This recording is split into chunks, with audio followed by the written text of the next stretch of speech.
How percentages are we now? We up to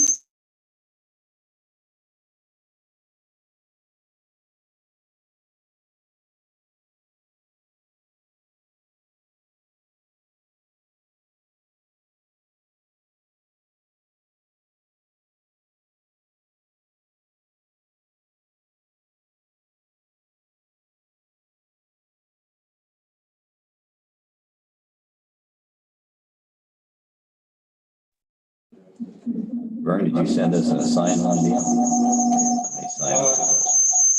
Yes, I did. And it's also in an email and it's on the webpage as well.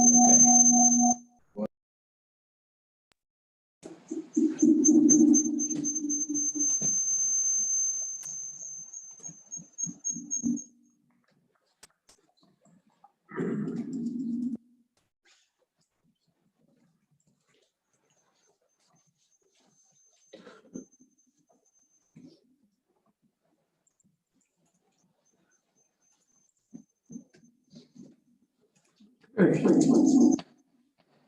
Custer County Board of County Commissioners meeting will come to order. Let the record show today is October the 30th, 2020. The time is 9 a.m. Let's take just a second here before we move on and try to get our audio fixed. Pretty bad.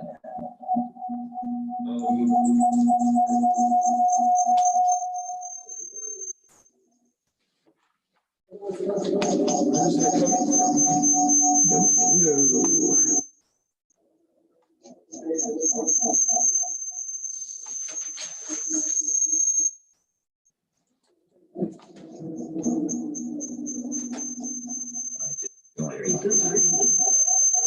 Where's that coming from? I think I'll get out and reload in.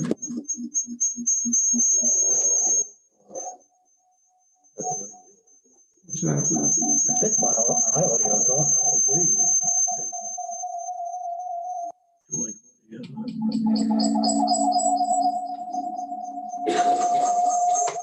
There's someone in the hallway.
Okay, let's try that again.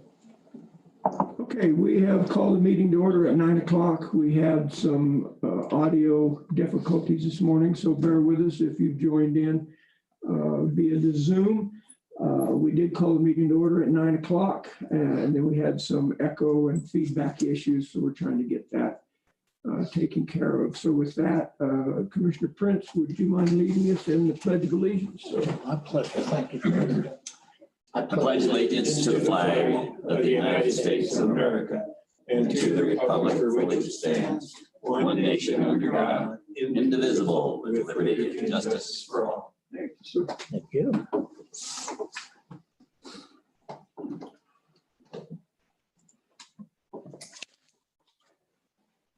Madam Clerk to the board, would you conduct the roll call, please? I could and I would. Commissioner Flapper, Present. Commissioner Camden, Here. Commissioner Prince. Here. Attorney Clint Smith, Present. Administrative Assistant Kara Evans here, and Clerk to the Board Kelly Campbell present. Thank you, ma'am. Appreciate it.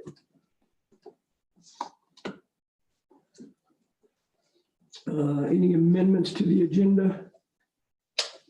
None, sir. Nor do I. Either.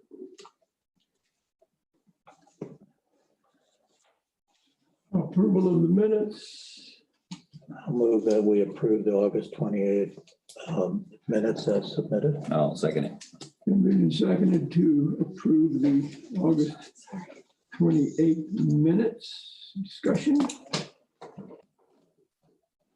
Well done. Yeah, I thought they were appropriate. Thank you, ma'am. Appreciate that.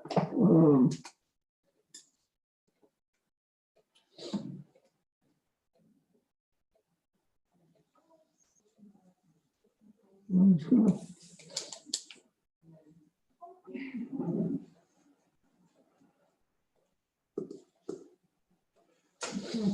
Any other discussion? No, sir. Hearing none, we'll proceed to vote. All in favor of approval of the minutes, say aye. Commissioner Flower, aye. Commissioner Prince, Aye. Commissioner Candace. Aye. Opposed? Motion carries. Minutes of August 28th have been approved. Commissioner items, gentlemen, who would care to start? Go ahead. Okay, thank you. I'd like to know, just make a note, see if you gentlemen have an issue. Jackie Hobby asked me if she could move her report next week to the mid-month November report. That'd be November 18th, just her normal planning and zoning report. She has a doctor's appointment. I told her I didn't see a problem with it, but I would bring it up and make sure it's not an issue with you gentlemen. Yeah, that's a good idea. No, I don't have a problem with that. So we're gonna move her to November November the 18, is that what you said? 18th, yes, sir. 18th, yeah. Madam Clerk, would you add that to our November 18th? Yeah. Agenda, please? Okay. Well, even though I was not physically here, I was very busy last week. Welcome home. Thank you. I attended the Board of Health meeting on the 21st, the Coronavirus Relief Committee on the 27th, and an almost all-day meeting with Upper Arkansas Area Council of Governments on the 28th. And that's kind of the activities I've been involved in. Had multiple conversations with Dr. Brown, really about Halloween was most of it. We talked seriously about the school and closing the school, and I thanked him for taking swift action and protecting our children as best he can. But our last conversation was, he called me, is interested in moving Halloween, because we're obviously canceling Halloween as a trick-or-treat event, and have something similar sometime in the near future. I told him I thought that sounded like a great idea. So that's just pending, and we'll see what circumstances in the country and the world will allow this to occur sometime in the future. Good idea. Yeah, I thought it was a good idea too. That's all I have, sir. Okay. Mr. Kennedy? Got a lot of activity going on. Out at the airport, we've got the tower stanchions are in, and the tower will be completed here in a couple of days. Snow slowed them up quite a bit. They were pouring cement right as the weather changed. Got it in. Haven't heard back from Sanger to Cristo yet on their right-of-way discussions with Pedro out there where we've got to get to the transformer. Working that still. And we've got a good process with the cash going in and out from to pay it. We've got the states immediately reimbursing us, really working well. So glad that's not an issue. I was worried about the end of the year issues budget wise with the state, and Caitlin Westendorf reassured me that it's okay. They've got it handled. Also, they're going to be pouring concrete. They had I had to ask Gary to go out to there to resurface or bring up to level the pad for the entrance to the shed there, the barn, I should say. Where we've got the fire truck stored, and they're looking in the next couple of days. Good thing to wait too, because it's warming up, so it'll be all right. And they're working with the fire department coordinating the activities. Also, the coronavirus virus relief fund, and we'll hear more about that later. That went well. I thought the Board of Health meeting, we learned an awful lot. I thought it was a good opportunity to see how we're pulling together a good team with the Board of Health, and we're going to continue that with a workshop on the 5th of November that we decided to add to the calendar. You might want to remind yourselves that's when we're going to have that workshop to go through the team that he's got gathered up to get a process going. Also, I've asked we'll have a meeting, some other workshops so that we can get policies and rules and regulations that we need to have between us, for us as a Board of Health, when we're the Board of Health, and for the department itself. That'll be in the future for some future workshops. Additionally, I did talk with the fiber team, Carmel and Associates, and asked them to get with the tower team, and they did that. And they're going to be coordinating a joint meeting with us and the 2 mayors here in the near future. I asked them to wait until things died down a little bit. They got everything together, and they got a good one on that.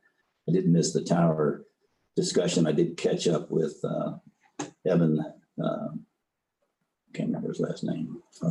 Brooks on where we are with that. Looks like things went well. I understand you 2 were there. That was good.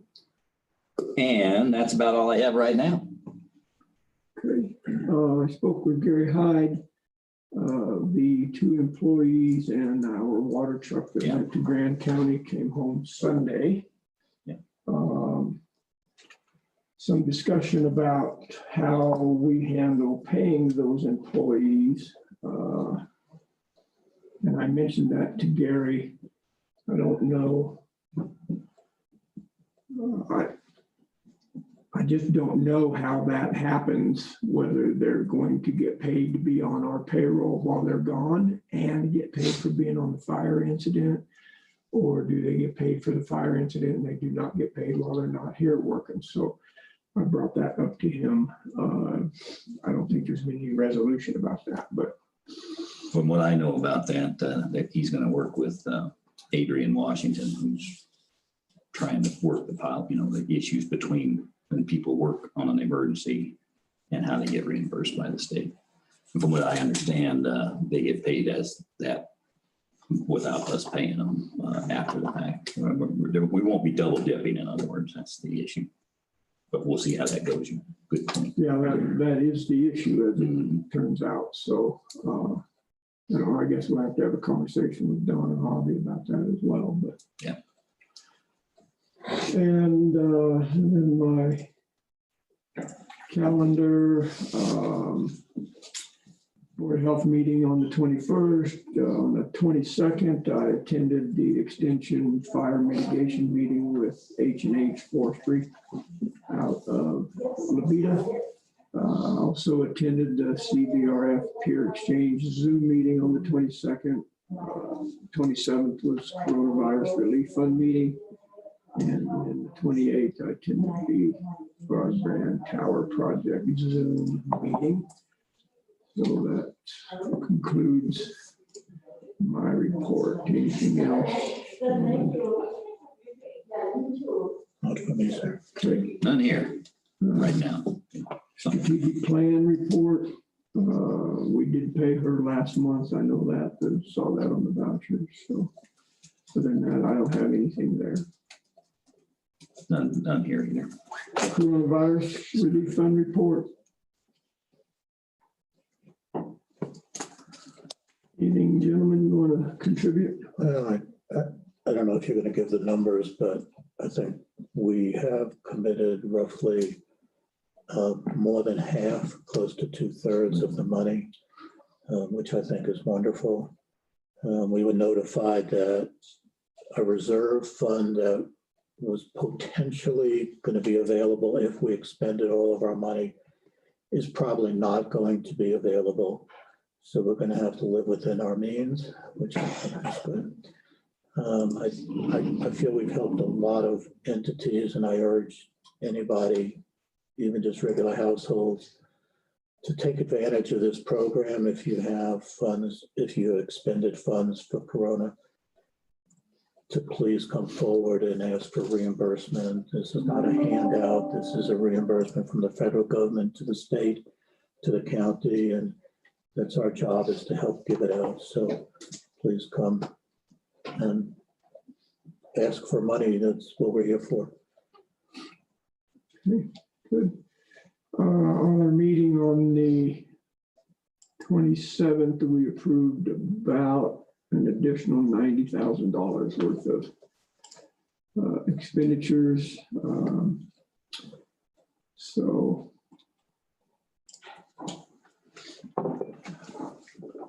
I agree with your assessment. We're probably close to 2/3. I think we still have roughly $160,000 or $180,000 left in that. Right.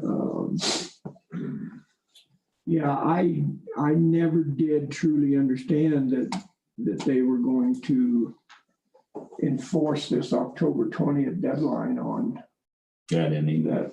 that additional money. A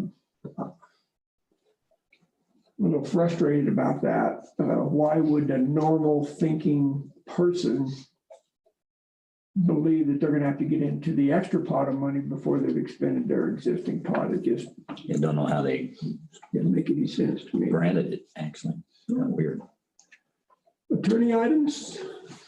Well, I missed the commissioners meeting last Wednesday, the 21st. I was not feeling good, but the Board of Health meeting that evening, I did monitor. I didn't participate, but I was watching or listening rather. Yesterday, I got a phone call from Patrick Welch, who was also he participated in that meeting. He's the attorney for the parties, some of the parties, and we talked a little bit. He wants to address the Board of Health, and I said, he asked if he'd actually be on the agenda. What day? I'm not sure what day it's. November the 5th at 1:30. Fifth is a workshop. November 5th is just a workshop? Okay. Well, he did want to address the Board of Health in a public meeting. I said I would talk to you and give him the courtesy of being on the agenda if that's what he wants to do. So I need to know when there is going to be the next public meeting so that he could. Yeah, we'll talk about that. Do that. Last week, I prepared and filed a lawsuit against a property owner in Centennial Ranch who absolutely refuses to put in a septic system, thinks his own system of saving his human waste and then spreading it on the property is superior. And and he actually sent me a letter where he said he wants to come in and talk to the Board of County Commissioners about it. My feeling now is it's in litigation, and I think whatever he wants to say, he'll probably have to say to the judge. I think he wants to come in and try to convince the judge that his method of handling this is just fine, but it's not allowed. So And would that be commissioners or Board of Health? I debated this, but the zoning resolution is passed by the commissioners and it's enforced by the commissioners. And this is part of the zoning resolution. So I was comfortable filing this lawsuit on behalf of the Board of County Commissioners. We have an agenda item talking about the flashing red light on First Net Tower. I've had several communications with representative. I'll talk about this more, of course, but I think we have a pretty good resolution here, a possible resolution, at least that we'll be discussing. I've talked with Jackie on several occasions. I have some files to look at and write letters for her. And there's a couple of issues, some zoning violations in Bull Domingo Ranch that I've talked to her about. Haven't decided how to handle that yet. And then finally, I reviewed a contract for Guinevere on the Corona Verde Pines fire mitigation contract. And told her that all looked good to me, so that's what I've been doing. Okay, thank you, sir. Appreciate it. Administrative assistant, anything to report back from the land of? I'm good, thank you. Nothing with the Visa card, the credit card thing. And so not any more than what we had the last time. Okay, thank you. By the way, I do want to report that I got the second box of statutes. Yes. And Kara graciously carried it out to my truck for me again. Wow. Yeah, so she goes above and beyond. Good. We have also been stocked with the newest set of the Colorado Revised Statutes. I haven't finished reading the old one yet. No, I was almost Light reading. through it, but thank you, Kara, for doing that. Appreciate it. Public comment. Does anybody have anything they'd like to address with the commissioners that's not on the agenda this morning?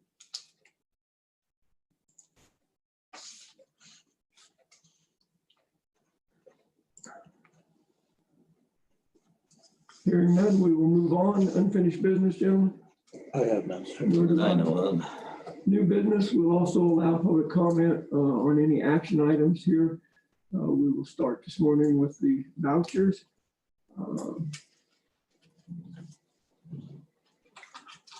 The month of October. Move that we approve vouchers as submitted for October 2020. I'll second it. We moved and seconded to approve the vouchers for October. Discussion. Anything, gentlemen? No, sir. Right. Mr. Cantor? No. I had a few questions. I will convey those to you. I think I've gotten most of those answered. I see there was a voucher request to the Fair Board. I think it was for $1,700 for fair expenses. And of course, if this motion passes, we'll pay that. The Fair Board also owes the county $2,500 on the water project. So I have asked Donna to bill the Fair Board for that. So she said she'd send them another notice. She sent them one, but they had committed $2,500 to that project. So we need to get that collected. And then I see the Kids Council had a voucher in there for $1,172 for their Halloween event. I spoke to Miss Donna about that this morning. They've canceled that event, but a volunteer had incurred those expenses to buy all those supplies. So this voucher request is to reimburse her, and I'm sure they will use that stuff at a later date. And then I asked about the $510 ad in the Tribune. It was for the Coronavirus Relief Fund ad. And it happened to be in there 4 times, and it was 1/8 of a page. So I just thought that was a lot of money for a one-time ad. I didn't count. I don't know how many times he put that in there, but I was told this morning it was 4. And then the AWAS, gentlemen, did you see that amount? Yes, sir. And that's grant funded except for 10% Correct. matching. So the match on that, Commissioner Canada, do you know how much that will be? It's around 17,000. Okay. So yeah, 176,935 was the voucher request. So that was, most of that money has been provided by. Yeah, it's already, it's in the account already. Aeronautical. So further discussion? And we'll proceed to vote on approving the October vouchers. All in favor, say aye. Commissioner Flower, aye. Commissioner Prince, Aye. Commissioner Canada. Aye. Opposed? Motion carries.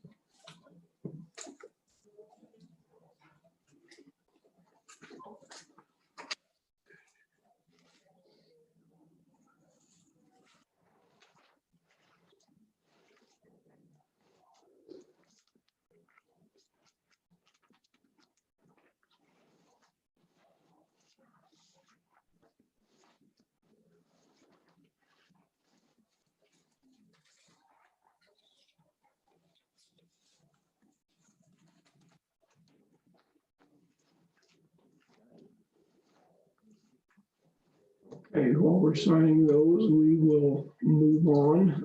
Next item of business is consideration of issuing department credit cards. I also wanted to, before we get into that, just report that the vouchers were signed this morning totaled $625,337.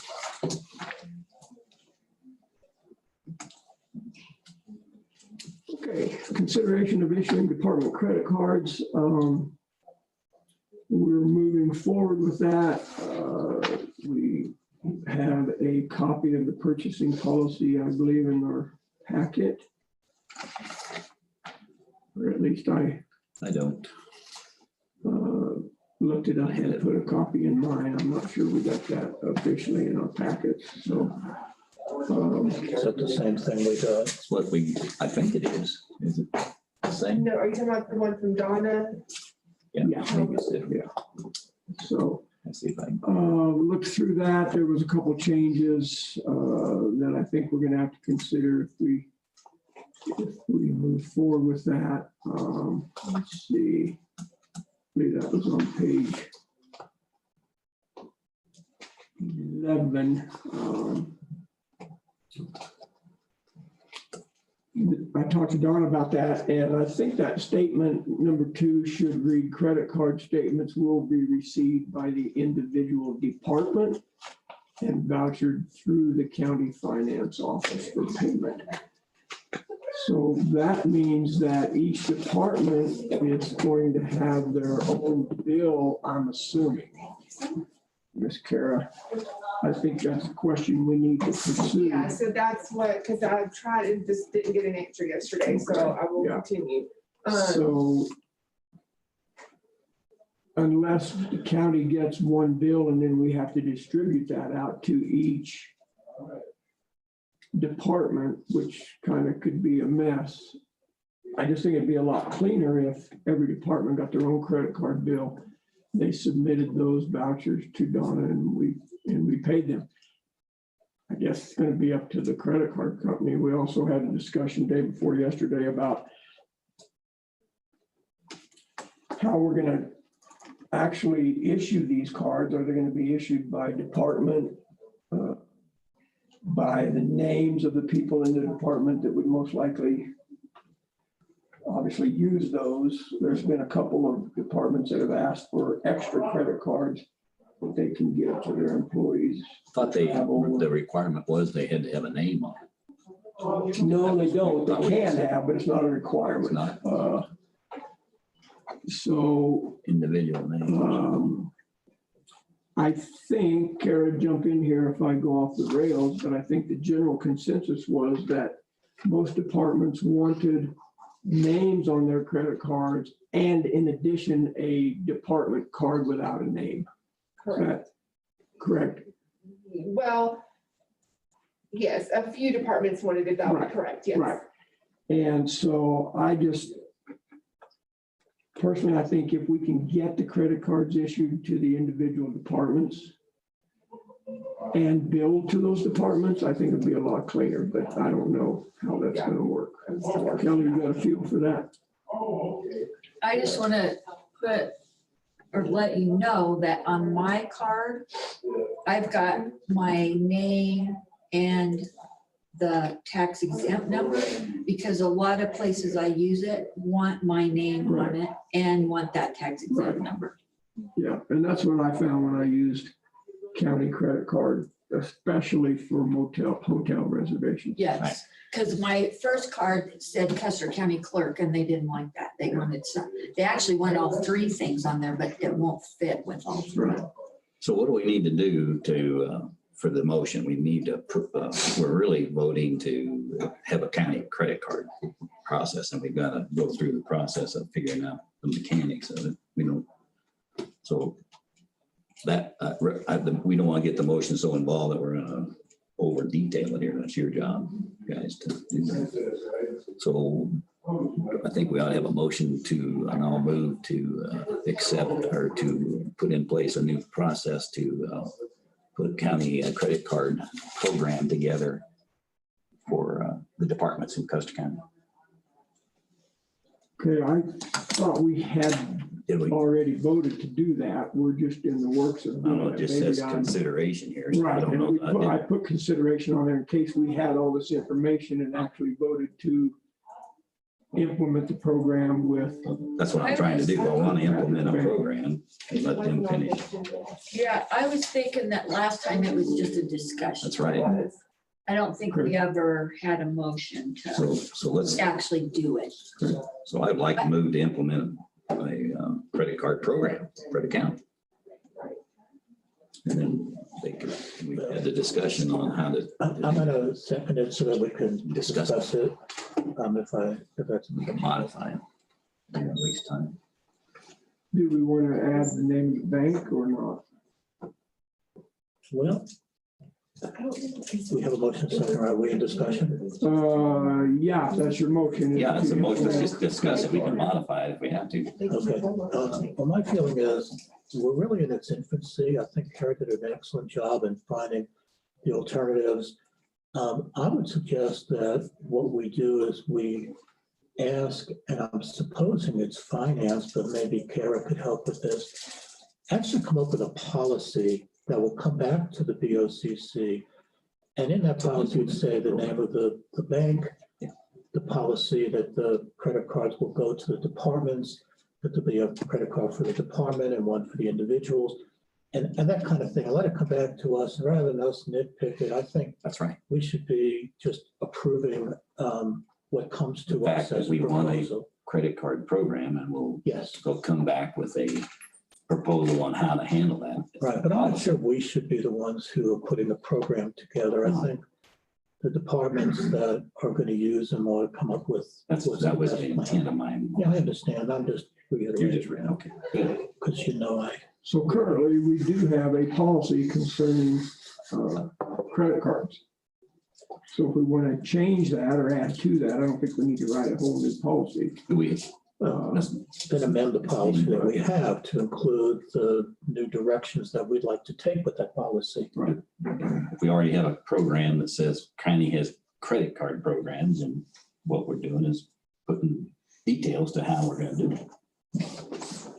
Do we have a policy for the county? I just said, yeah, we have a policy. It's in the purchasing So we're good. and grant policy and procedures document. So I think it needs to be worked on, no doubt. I don't know that the name of the bank we happen to choose to use goes into a policy necessarily, but certainly a decision that the commissioners are going to have to make about selecting a bank. Well, that brings up a good point. If we have a policy already, we're not voting to put a policy into place. We're just voting, we don't need to vote on anything. They're just going to come, it's up to the departments to figure out how to handle it. come to us with an amendment to the policy. Right, if it has to be amended, I don't, you know. Evidently, it's too broad. I haven't studied the policy to tell you the truth. And I think where we're going into this, I mean, we're kind of going into the weeds, but it needs to be how, who, Right, what names, that kind of thing. And I'm just not sure I'm the right person to do that because I'm not in those departments. They need to tell us what they need. yeah, we don't need to waste our time or the public's doing it. And they have told us what they needed. We're just trying to put that all together. Okay. So, the assumption was that we'd be able to make a decision today about selecting a bank and moving forward with a particular type of card and so on and so forth, but we just haven't got all that information put together. That's why it was on the agenda as consideration of. I mean, we have to vote on anything, but we have a motion on the floor, so. Further discussion? I don't, what's the motion? The motion is to approve the department's getting a credit card. It was, If it was broader, the other policies were broader, so now we're just saying departments now go out. can get a credit Okay. card. So before we vote, sir, would it make more sense to just let this motion die? Let them come back to us since there's already a policy? I'm just asking. Is the policy says for all the departments? No, it does not. So if we want to deal with the motion about allowing each department to have a credit card, then we can move forward with the process Let's do she's that. working on. That's good enough. That's fine. Further discussion? Hearing none, then all in favor of implementing a credit card program for each department, say aye. Commissioner Flower, aye. Commissioner Prince, Aye. Commissioner Kanda. Aye. Opposed? So we'll move forward with that. Ms. Kara, if you can keep some momentum behind that. We have a list of the departments and the number of cards that they want. And then if we need to, we probably ought to follow up on, do you want names on your cards or not? And then make sure. I guess we just have to ask the bank, can we do it? Right. We're gonna have to have X number of credit card accounts. I don't think we can do them all under one county account and then have them Yeah. billed separately, but that's a conversation we need to look into. Kelly, how many cards do you have in your department right now? Just one. Just one, and you share that with your employees if needed? Yeah. All right.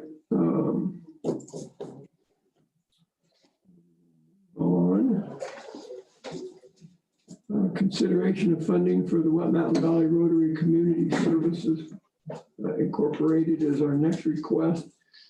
Ms. Kara, are we having a guest come in for that today, or do you know? I Sorry. think she was gonna call in. Okay, I don't know if she's on. let's see if she's on. I did not see her, but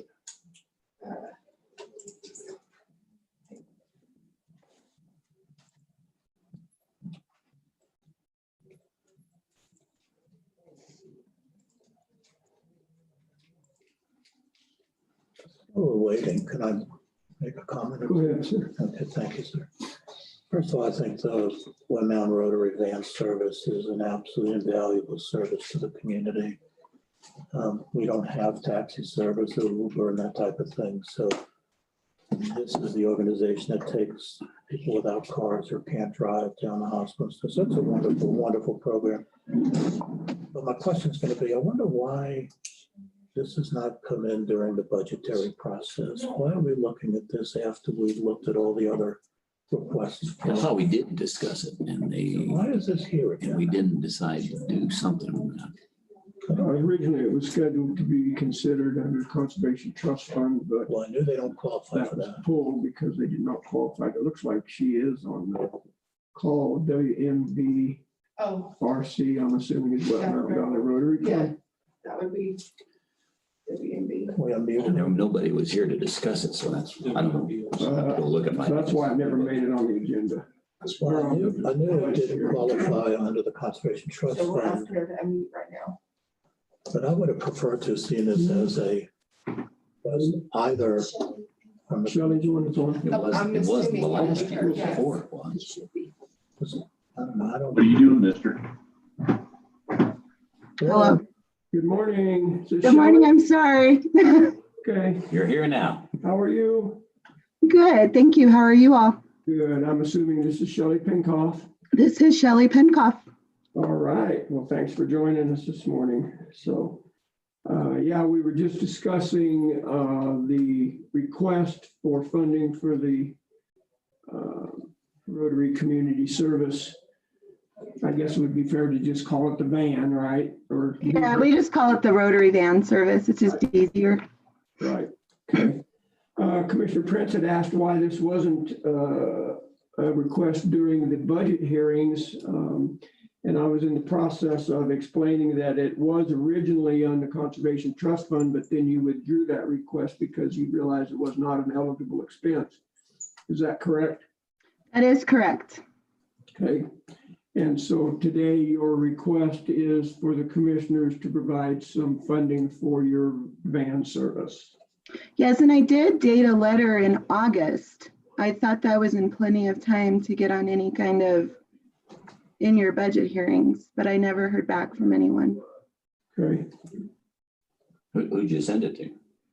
I sent it to Board of County Commissioners, Kara Evans, PO Box I'm looking at the letter. 150. I missed it. Right.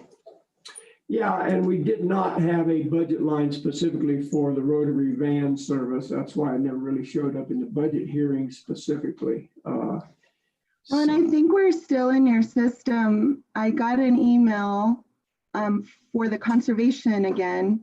And I said, you know, that's not what we're supposed to do. Right. And so I think we're still somehow in your system under that umbrella. Yes, definitely. Your name appears on the Conservation Trust Fund, as do 17 or 18 others. Some years they apply for funding and some years they don't. Okay.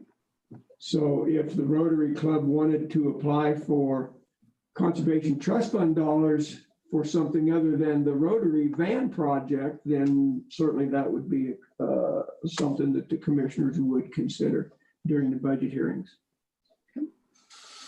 Okay. And so I would just remind us that the request was for $2,500. You need to know, Shelley, that we, the commissioners, cut our community outreach budget by 50% this year because we had a budget shortfall. So we do not have the dollars that we in that account that we have had over the last 2 years. I don't know what the commissioners want to do here. Is your request for 2,500 firm? That's still what you're asking for? Yes, but any amount is helpful. So do we need to do it now or do we do it when the new budget year? With the old, two ways to handle it. Yeah, it's an interesting question too. Go ahead. Okay, you had a comment. Yeah, I guess my question would be, like I said when we started this, it's a fabulous program. Since we haven't finalized the budget, can we add to our budget Wind Mountain Valley Rotary Van Service as a line item? And that way it wouldn't come out of the commissioner's community outreach fund. I would like to fund this, and I'd like to fund the full amount considering what they do for our community. I would hate to deplete our commissioner's outreach fund, which would severely put an impact to it. So my question is, since we haven't finalized the budget, can we just add it as a line item to the budget? Or fund it now, looking at whatever the carryover may be. Then it won't impact anything. We can't have a separate line item, I don't believe, just for the road. No, I don't think so either, would be my gut feeling, because if the baseball team came to us and said, why don't you put a line item in for us? Can't have separate. I'm writing Donna an email right now real quick. So How much money do we know, or do we have a feel for how much money is in our outreach fund for 2020? The rest of Asking this year? that question right now. Okay, I think it's like, have it it's like 5 this grand. year. I'd like to fund it this year, and then it won't impact next year. And of course, you know, the Rotary Van Service will use it as they see fit this year or next year. You did this last year. I think that's how, or, yeah, you did last year. That's how you did it. You That's how you took it did it. out of last year, That's Okay. right. community outreach instead of, Right. That's true. I'm pretty sure. Let me look and see if I can find that. Didn't bring my And it's budget. probably around the same time frame, I would think. I kind of remember this, kind of. Yeah, are you still with us, Shelley? Oh, I am. Okay, we're just working through some, No, it's all good. okay. Logistics we're working through.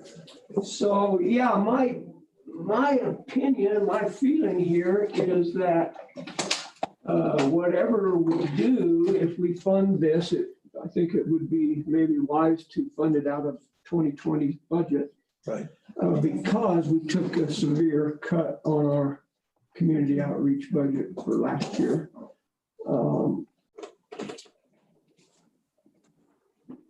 Real quick. I just don't know how much we have in that. I could not find it. I'm looking. Okay. Yeah, I think there's a few thousand left. Had to find the financial statement.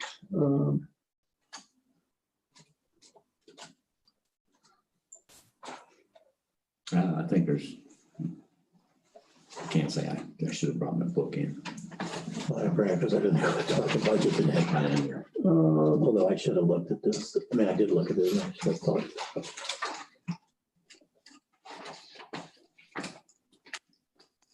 Bear with us, Miss Shelley. Oh, no, it's all, Okay, thank you. Donna didn't come back on you yet. No.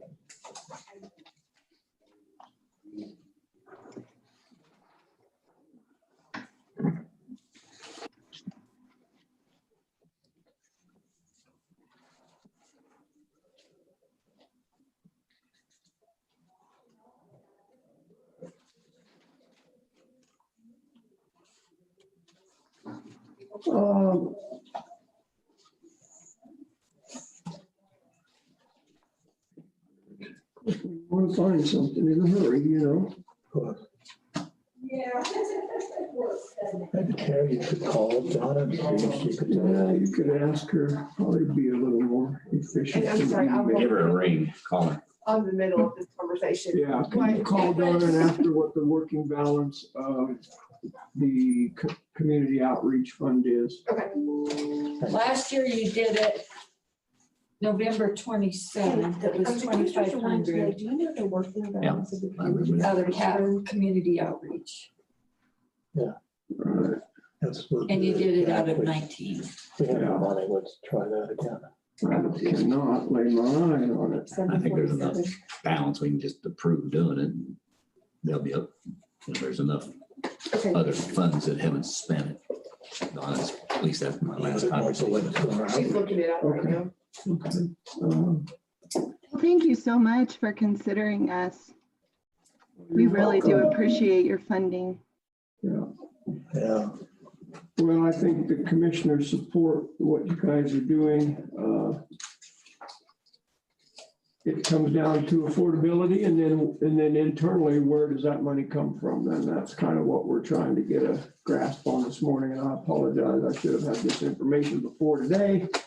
Is there a better way for me to ask or to present? You know, I mean, I know Yeah, I've that's a been really doing a good letter and a spreadsheet. Are they part of the whole Valley community outreach thing? I really personally believe it's a community outreach thing. There's really, in my opinion, nowhere else in the budget for that to show up. Because I don't believe it should be a line item in our budget. I just don't know where else.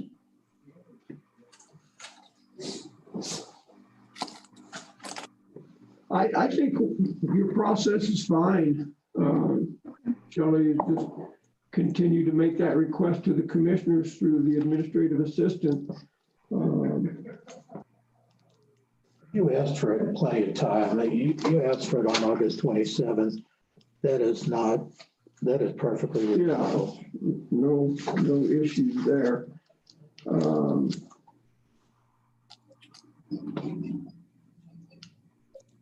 I guess the other place, and it's really not, it shouldn't come out of commissioner's budget because it's not a commissioner item, so I just don't see any other place to deal with that except for community outreach. Okay. Yes, Donna said approximately 13,500. okay. So I'll move that we fund $2,500 to the Wet Mountain Valley Rotary Community Service from the 2020 Community Outreach Fund. I'll second it. Been moved and seconded to fund the request for $2,500 for the Wet Mountain Valley Rotary Van Project. Further discussion? Public comment?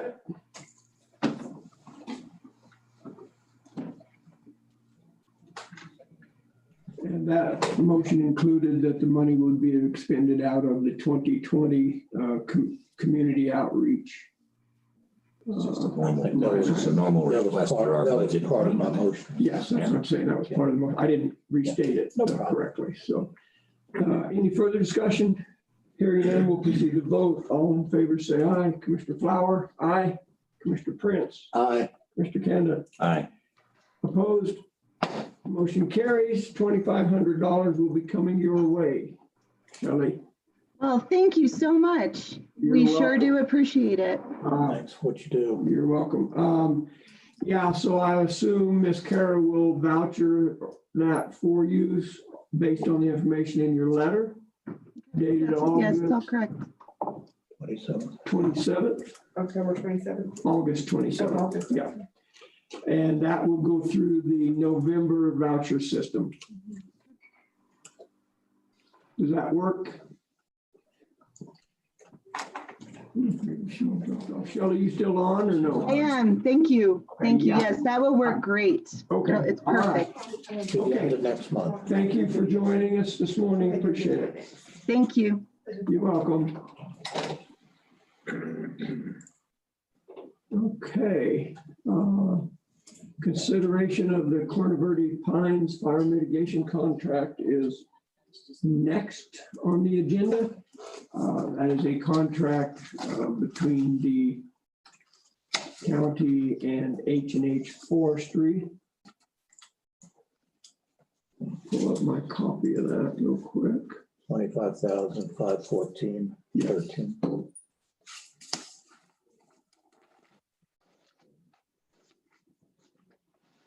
And I did meet with all the parties involved in this, two gentlemen, two brothers from La Vida.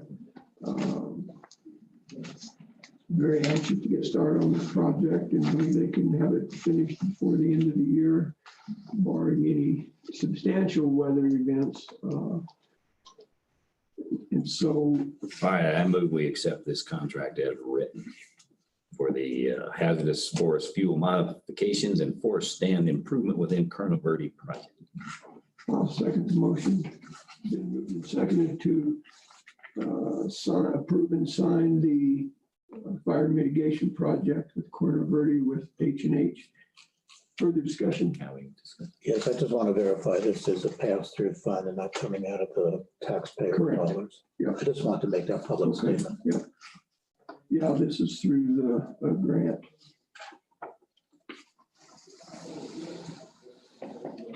And as council indicated, he had an opportunity to go through this as well. Good morning, ma'am. Hi.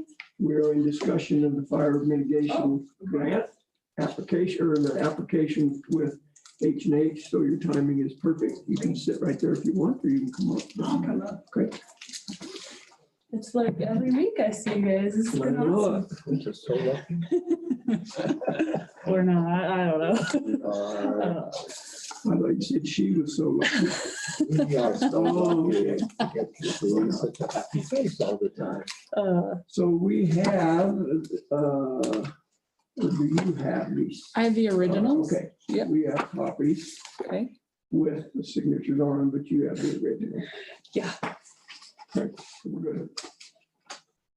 but I will need the commissioner signature Yeah, if it so gets we're, approved. right, so we have the motion on the table to approve and sign this, and we're in discussion. Anything else you want to bring to light? Yeah, in the contract, it does talk about change orders. And I just wanted to, I put together some thoughts on how to deal that. And I just talked to Matt. The county, the bid came in at 25,510. I don't know if that's accurate, but Yeah, 25,514. so change orders happen in projects. We want to be very clear that the county will not exceed $30,000 in at that point, if change orders exceed that amount, that's on the homeowners to make up that difference. So I just wrote up some thoughts. If you guys are comfortable, the project team, so myself, Adrian, and Matt Clark, could review any kind of changes to the contract or bid. This process would follow that everything gets submitted to Adrian and I for approval. If it's a time change, because with the snow, that's looking like a very real possibility, that would be submitted in writing and we would approve that. Anything that would be require a cost change, it's $4,485.87. That's the amount that is between the bid and the amount that you guys allotted in the Title III.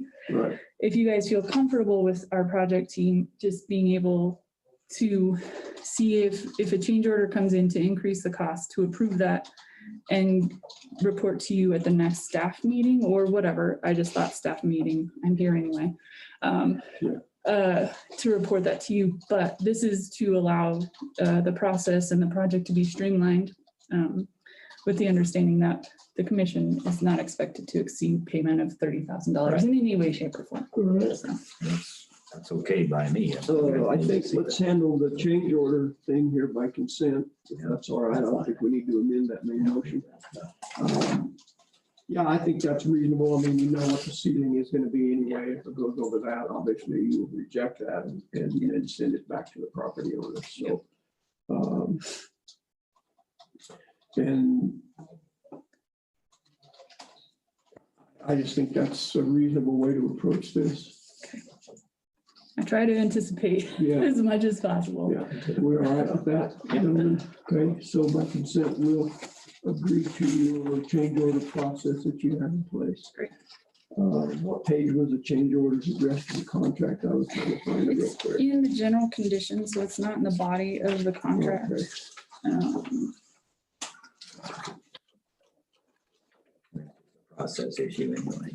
It's very vague in there, and I tried to reflect that in the contract, just because I know there were some concerns about the budget and things like that, and really just this week have thought about that process. So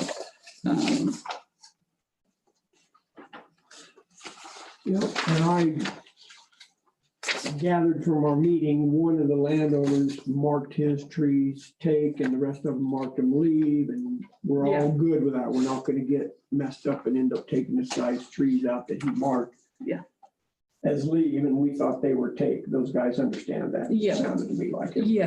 On that, probably better than I did, actually. And Matt, the Corona Verde guy, he'll be out there, and what we did agree upon, instead of a final inspection where people would probably have to move equipment and go back in once they've completed a property, we'll go out and inspect and be like, good, okay, move on to the next. Which I thought made a lot of sense. There's no reason to do 2 or 3 projects and mow 4 miles down the road and then have to come back and take out 2 more trees. So and then can you talk to us a little about the landowner's contribution and how that happens, when that happens, and where that money goes? Oh, good, because I was just talking to Matt about that. So they entered into this agreement knowing that their portion would be $3,000. That was not collected up front, which I think just all the changes, and that was something that will not happen again. But essentially, if a landowner cost goes above the bid cost, then they will have to pay that. Is that clear? No. Okay, yeah. So each property, they put together a bid for each property and they said it'll cost X amount of dollars at Y cable. Okay. So most of them are right around $3,000. That increase in that property still keeps us, the bid price is still under the 25. So anything that is in excess of that, we will want the homeowner to contribute, whatever that difference is. So I must have misunderstood. I thought every homeowner was contributing regardless. That's what I would have liked to have seen, but I've had this conversation with Matt several times and Just didn't happen. yeah. Okay, so the 25,000 is this grant. Mhm. Assuming it doesn't go over that, then it's not gonna cost the landowners anything. Correct. Oh, well, that was never my understanding. Oh. So, yeah, I thought every landowner was contributing 3,000. Didn't know if it was up front or when they got to their property or at the end. Right. But that's not the case, is that right? Yeah. Okay. And that's, yeah, it's a really good deal for the landowner. And that between the time the RFP went out and today, 2 people dropped out of the program because they didn't meet the criteria of somebody wanted just something that we're like, this isn't even worth moving a project on. Right. So we kind of evaluated Trim that. some bushes around the garage. You got it, you got it. So that brought each cost of, I mean, that gave more money to each property owner. So So there were 8 is the final number, originally? 10 10 originally, originally, okay. 8. Down to 8 now. And we, you know, we may see change orders where people, it decreases the work. So I think, yeah, but Well, I know you've indicated to me you're very sensitive about these change orders and have been from the very beginning, so I know you'll carry that torch. I mean, Yes. It's easy for people on the ground in the trenches say, oh, we'll just submit a change order, and pay for this extra shovel or whatever. right. And so I trust that you will hawk that pretty closely. Oh, yeah. I've gotten burned a few times on change orders, so. Yeah, I'm just a little surprised and I'll be honest, a little disappointed that these landowners are not contributing because I thought that was the whole crux of this entire Correct. plan. For them to have some buy-in, but the grant money's there, so. Yeah, and as you guys gave me direction to work and build a process for this, that will be something that we do address, so. Okay, item 24 is where all the change Yes, orders are yes. handled, and so Yeah. it covers it pretty well. Yeah, And there's a spot there you can just add, it's item E that was left blank, I am, so it is easy to put in. okay, They have changed the NCRS, and we, at least with my experience working with a couple people this year, that when we were getting firewood from my brother who actually does it for a living, they have changed it. The landowner, they set a price because they've got a lot of understanding on what it takes the contractors to clear items. Mhm. So they just set a limit, and then if it goes over that, the landowner is responsible. So you're following, you're right on the money of where the process is. Yeah, we're trying to make sure that the contract reflects how the work will be Right. done, so, Looks good. thanks. Yeah, and it's all very, you know, we want this to be a good project for everybody, because we know more people will take this Title III funding and do some mitigation, so we want to use this as a really good template. So we're learning a lot. Yeah, absolutely. And, you know, obviously, the $3,000 for each landowner was the original figure. That was not, that didn't have anything to do with change orders. That was supposed to be part of the entire project, right? Yeah. Matching, landowner matching funds to this grant. If we had 15 landowners instead of 8, then that would make a significant difference. This is probably kind of a perfect storm because it comes out, they're gonna get the work done probably for that 25,000 anyway. But man, if we'd had a bunch of landowners sign up. Yeah. So I trust you will Thank you, Tom. correct that. I will Or make at least sure. look into that and Yeah. see, hey, is this what we should be doing? I'm surprised that the grant didn't require that. Yeah, well, I did ask, the Title III funding does not require a match. So I think in a couple OEMs ago, there was that, hey, you have to have some sort of buy-in. It changed. Yeah, so I think we'll just make it Yeah. a part of the requirement Okay. moving All right. forward. Very good. Further discussion? Public comment? Hearing none, we'll proceed to vote on approving the Corte Verde fire mitigation contract with H&H. All in favor, say aye. Mr. Flower, aye. Mr. Prince, Aye. Mr. Kanda, Hi, opposed. Motion carries. You have the original there. I can pull out the signature page for you. Just for my own curiosity, Yes, sir. Corte Verde, great deal. Other subdivisions, I'm certain would love to take advantage of this type of thing at no cost. And I may sneeze, and again, I may not. So at any rate, Yeah. is there more money available for other subdivisions, and what is the best procedure for them if they would like to apply for funds for fire mitigation?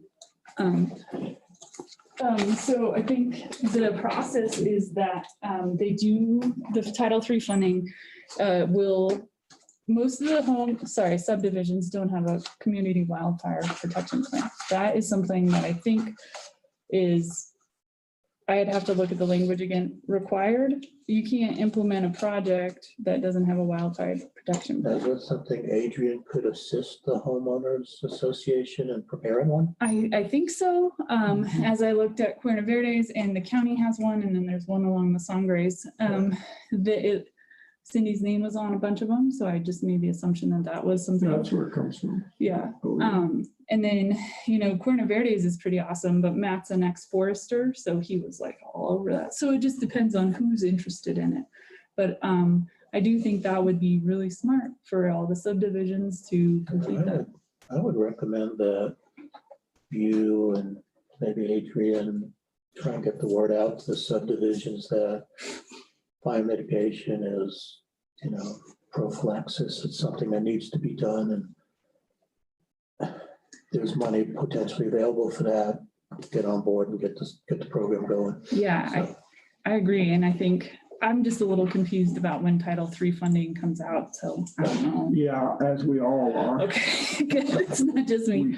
We never know, yeah. Oh, that one's two. One goes to you guys and one goes to the contractor. yeah, Guinevere, I know that Adrian's pretty aware of that. And I Yeah, I'm know that sure. Working with a private landowner just recently, that the guys up here that work it actually do help them develop a plan. So I think in combination with he and the NCRS guys, they'll develop the plan.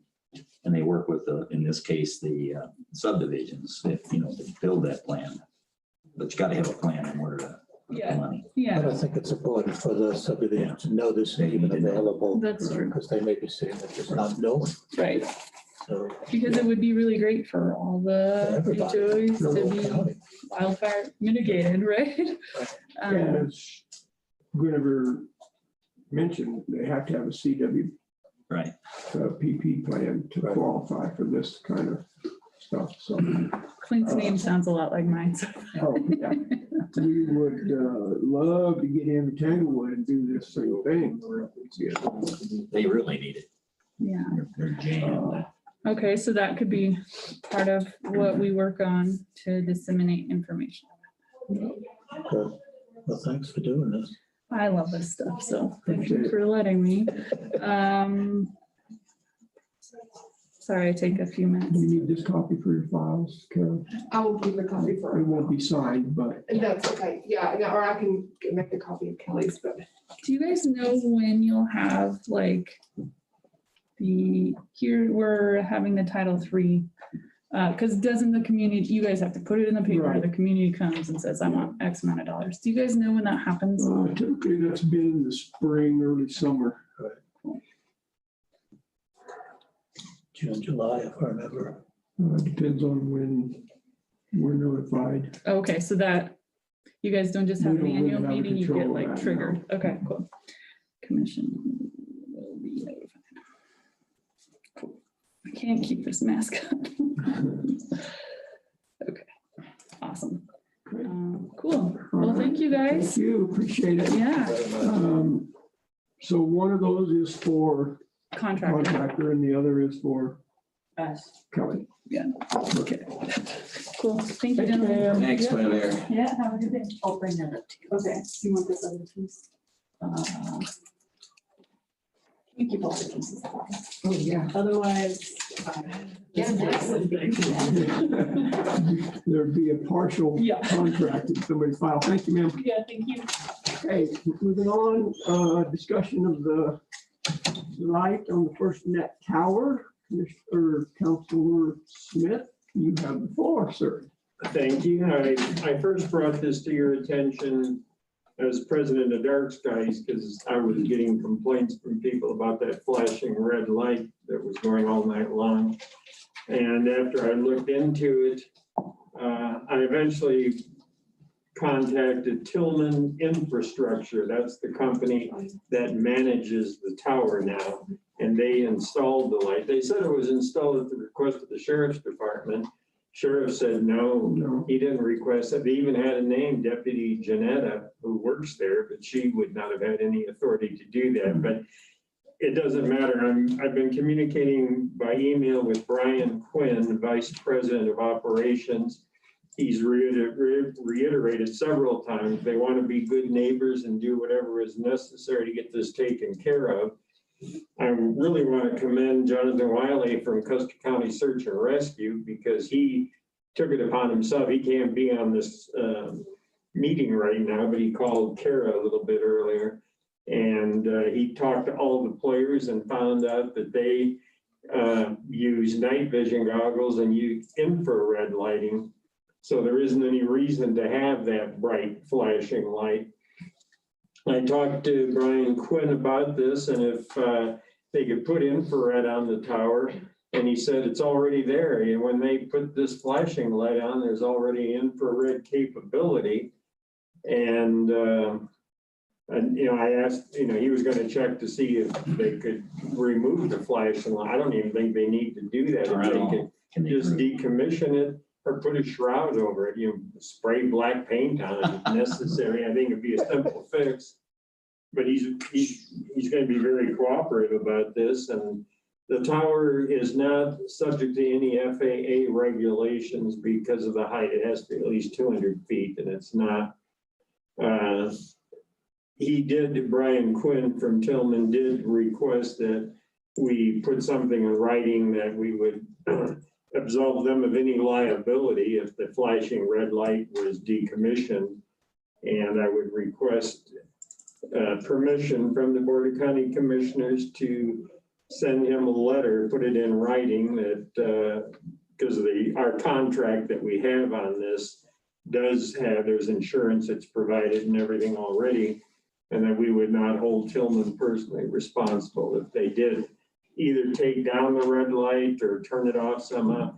He had initially suggested, he said, yes, they could put a switch on it, but it would be a manual switch that somebody would have to actually turn on and off each time. And I don't think we need to do that now that I find out we already have infrared on the tower. So if you will authorize me to do that, I'll try to work this out with him and have a letter to be signed by the Board of County Commissioners saying that this is your request and that they are, absolved of any liability for turning off that flashing red light, which was not requested by you in the first place.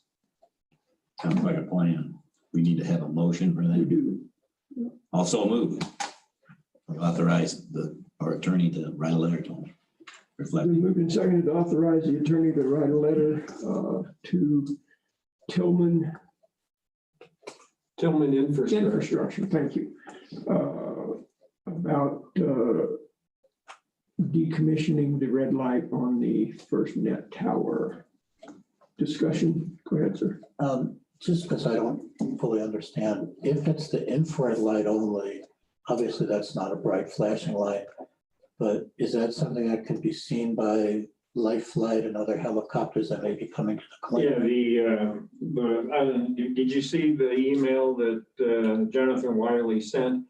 He had talked to Flight for Life and all the others that would use this REACH and the National Guard, and they all use night vision goggles for infrared. So that's Yeah, that pretty much covers it. The only ones who would be landing there doing night operations would be those entities, and they all use, the night vision goggles for infrared. I appreciate Tillman. this gentleman for What is it? Infrastructure. Tillman Infrastructure. Further discussion? Go I ahead. do want to thank Brian Quinn for being so cooperative on this and being so responsive. Nice. Clear. Well, thank you for your work on our behalf. Appreciate that. Public comment? I don't know if, because we had, I don't know if either Rob Vogel or Matt Nolting are on this. Matt is or was for sure. Matt's on it still. And Matt is too. Okay, if they have any comments on it, Do you unmute those or do they unmute They unmute. themselves? So gentlemen, if you have any public comment, Matt or Rob, pertaining to the light on the FirstNet tower, you'd be more than welcome to unmute and join the conversation. Yeah. Rob Fogel. I think Wiley's solution is elegant and simple, and it's clearly the way to go. Good, thank you. I like that word, elegant. And I'm going to agree with Rob. If we can't go for that IR, my suggestion instead of a manual switch would be to get a radio operated switch, which we could just find off of a radio tower, go to that certain channel and hit a code on our VHF radios or something like that, and it would turn the light on and off. That's a little bit better than a manual switch, but I like the IR version better. Good, and was this Matt speaking? That was Matt. Okay. All right, very good, gentlemen. Thank you. Appreciate it. Further public comment? Hearing none, we'll proceed to vote. All in favor of authorizing the county attorney to move forward with this light issue on the FirstNet tower, say aye. Commissioner Flower, aye. Commissioner Prince, aye. Mr. Kanda. Aye, and I think we ought to put a press release out. Let everybody know that light's going off. Motion carries. Okay. Bells will ring throughout the county. Excellent. Thanks. I got a lot of Appreciate it. calls. All right, consideration of action due to planning and zoning report. Ms. Jackie, the floor is yours.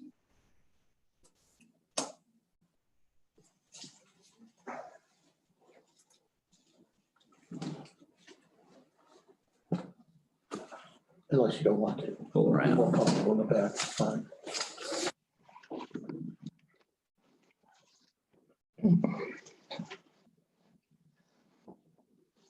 The first scheduled meeting for this situation was October 21st, and then due to complications, we had to postpone it until today. Just for the audience, an overview. For this situation, we're talking about the illegal dumping of animal byproducts. Is that correct? Yes, Westcliff Meats has a special use permit.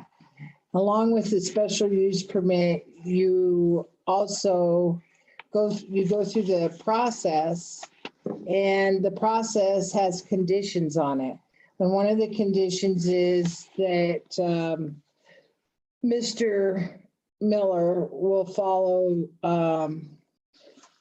comply with all local, state, and federal regulations.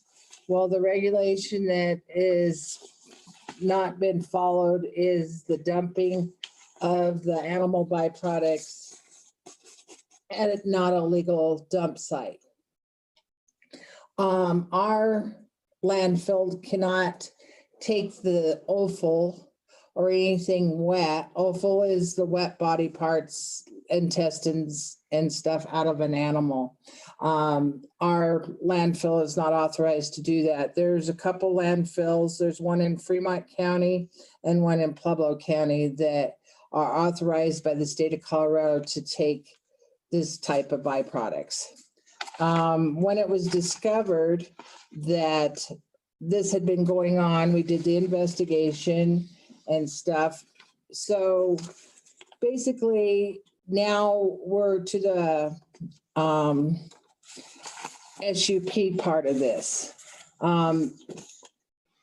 anytime there's a violation with an SUP, the Custer County zoning regulations state that they can be, I think I have it in there, 9.3.4. It's revocation of a special use permit from the zoning resolution. And I've enclosed that in your packet. Say it again. It's in your packet. It's 9.3.4. And what it states is an SUP grant pursuant to this section may be suspended, revoked, or modified by the BOCC after holding a public hearing to determine whether any condition, stipulation, or term of the approval of the use permit has been violated. So if you look in your packet, there's also, it says notice of Board of County Commissioners.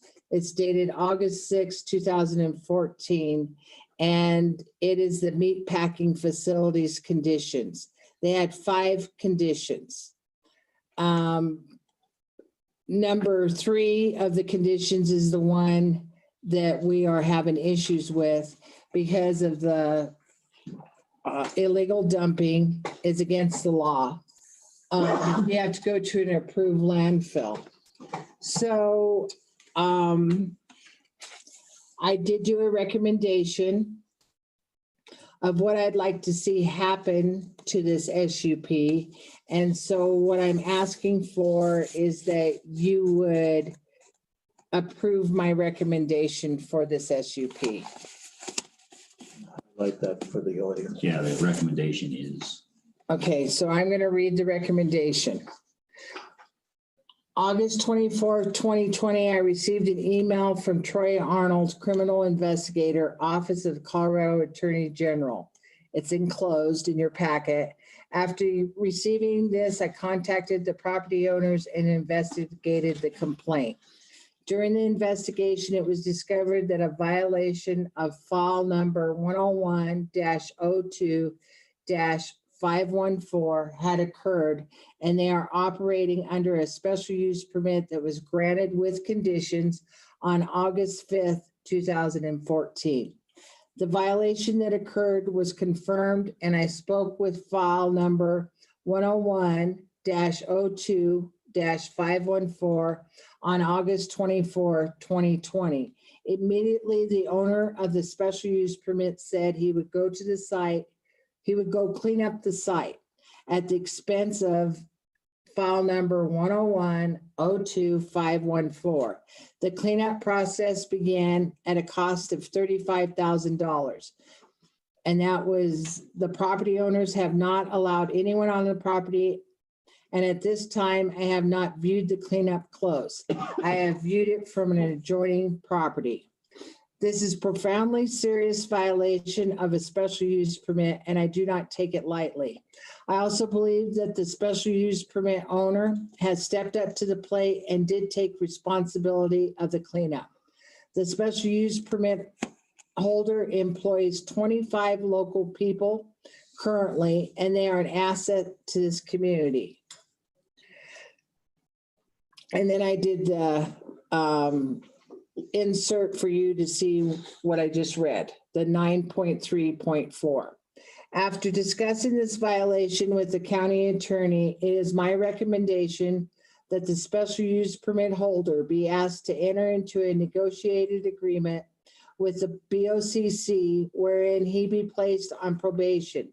He will be required to provide monthly expense sheets to the Planning and Zoning Office, proving that all solid waste from his business is being hauled to a state-approved landfill site. As an additional condition of his probation, he shall pay a civil penalty to the Custer County Treasurer in the amount of $5,000.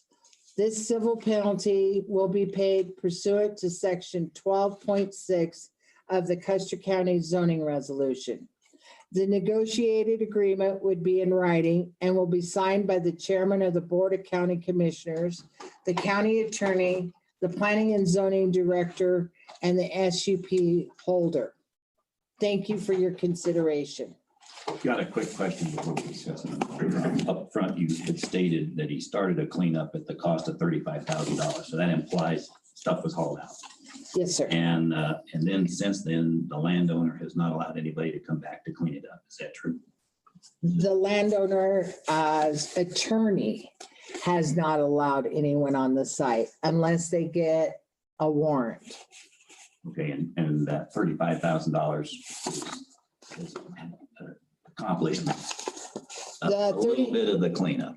35,000 covers what was on the ranch property, not the Navajo Nation Okay, so property. that has been cleaned up on the total ranch property. I have not been allowed to see. So you haven't inspected it. Correct. Right. I would like to also add that Mr. Flower has questioned me whether I have proof of Mr. Miller actually paying that much. And here is the proof right here of the hauling. Thank you. Perfect. Okay. And that was X tons. Correct. And you'll see the spreadsheets from his business, because I'll need those spreadsheets. That's one of my recommendations every month. Yeah. Yes, I'm sure there's going to be some months that are bigger, but I do know that there was 17 roll-offs taken down there to the site. Now, I do not see anything on those spreadsheets of rental of the equipment that Mr. Miller had to rent. So in order to clean up the other property, do they have to have access through this range property? No, Then why aren't they cleaning it up? because we have to have permission from Navajo They Nation. haven't granted that yet. No, we still are waiting for Navajo Nation to respond with their actions. I personally feel that this is way premature to enter into any settlement with West Cliff Meats. First of all, it's an allegation of a violation until the law determines that there is one. It's just an allegation at this point. I mean, prima facie. I mean, obviously evidence is there that illegal activity took place, but we don't. You know, we could be the judge and jury and say, yes, it did. Second of all. Can I speak to that real quick before we move on? Well, go ahead, finish your talk because it may time. Okay. Yeah. Second of all, we don't know if criminal charges are going to be filed or not. It's sitting with the DA now and may or may not be filed. Last communication, I think I read somewhere, maybe Mr. Smith told us the DA is looking at it and it'll maybe a couple of weeks before something happens. I think this is way premature. And I'm not willing to enter into any agreement with anybody at this point until more facts are known. I don't know how, we don't know the severity of the damage that took place. Until we can get on the site and you can test the water and you can test the land and you can figure out, is this adequately cleaned up now for now and forever, or is this going to be an ongoing issue? I'm not willing to enter into this agreement. I think the amount of the assessment is basically a mild slap on the hand. I don't think that's appropriate, but I will publicly state, and I mentioned to Mr. Miller directly when he came to see me, that I value his 25 employees, and the last thing I'm interested in doing is shutting him down completely and putting those people out of work. However, that's my comment. Okay. What I was going to respond to was your initial remarks. And again, council may have to correct me. I think Jackie's has the authority to do the investigation and make a recommendation. I don't know that this portion of it ever goes to the district attorney. Maybe I'm off the rails here, but according to the resolution, I think Jackie has done what she is charged to do by that.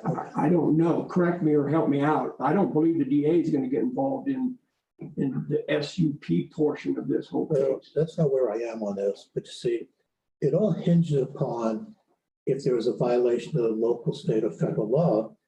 And the report that we just received says during the investigation, we discovered that a violation occurred. Right.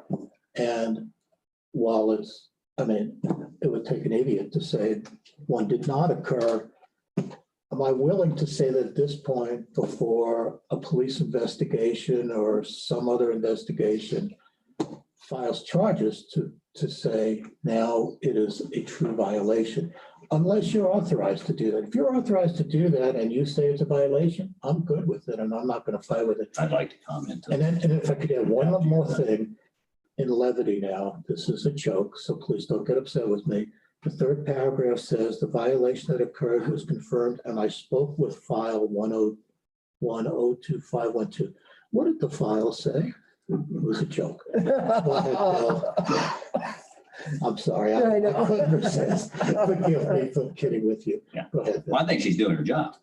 It's a planning and zoning issue. There are county regulations, laws, et cetera, and they broke those. And so I think all she's doing is addressing that aspect of it. The criminal part of it is to be determined.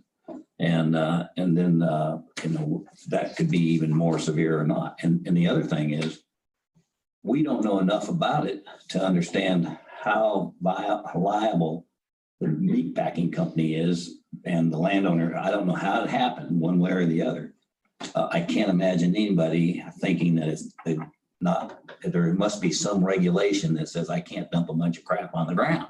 And that's a sanitation issue that she's responsible to determine just from that point of view. I get it. And if And whether they were coerced or whether they thought blithely that because the landowners let me do it, it must be okay. Whether this is severe enough or not hasn't been determined. I don't think that there needs to be more understanding to understand. That's the second part of what I was bringing up. And I guess the first question is, are you, Jackie, qualified to determine that a violation occurred?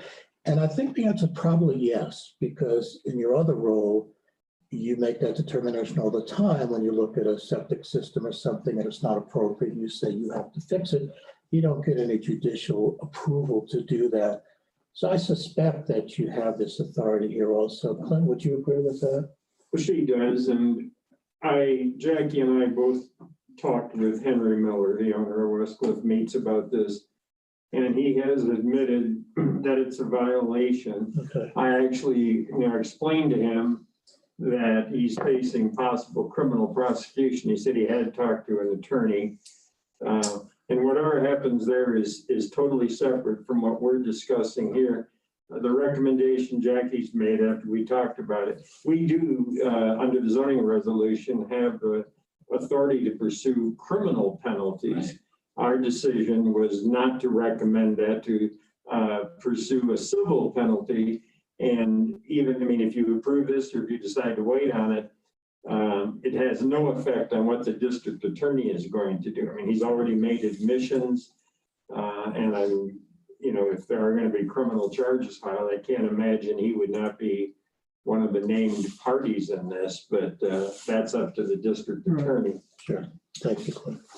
A couple things here, Jackie, I'd like to ask you about. One, again, it's not the end of the world, but in paragraph 3 of your letter to the commissioners, I just noticed this. I've read this 3 or 4 times, but I just noticed it when you read it again this morning. The last sentence, special use permit holder employees 20 or 25 local people. I'm not sure. You've always told me it was 25, but just a typo there. Do you see what I'm talking about, Jackie? No. Number of people. Fourth paragraph, sorry. Last sentence, 4th paragraph.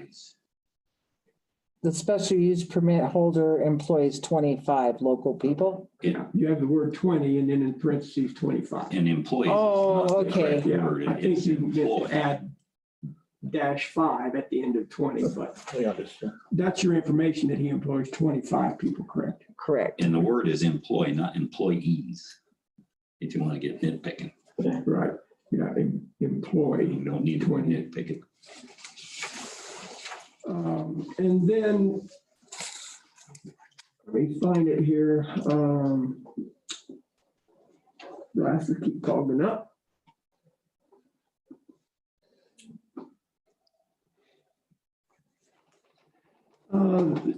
The paragraph after your 9.3.4 citation concerning the probation. So in that second line, be asked to enter into a negotiated agreement with the BOCC wherein he will be placed on probation.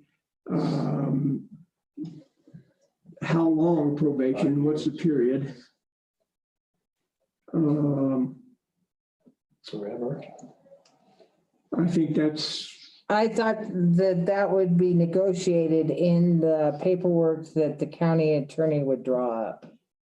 Well, but I would like some guidance. If you decide to Right. do this, I'd like for you to Right. decide what the length of probation should be. You who, You, the Board of County Commissioners. well, we would need some recommendations on what's been other process of what have we done with probation before and how severe is this in comparison? I can make up a number. Let's do 5. I have never put anybody on probation before. I say this is probably the first time. I was looking at for a date on the SUP itself. Okay, so that was in the top, August 5th, 2014, the second paragraph. Okay, I'm looking at the actual application itself. Okay, so then you go to the back page. And we've got, now maybe we don't have it all, Jackie, I'm asking. We've got 2 pages of his actual application. All I'm looking at. Oh, yeah. Okay, so you do not have It's that. not dated on this. So my question was going to be, when was the SUP?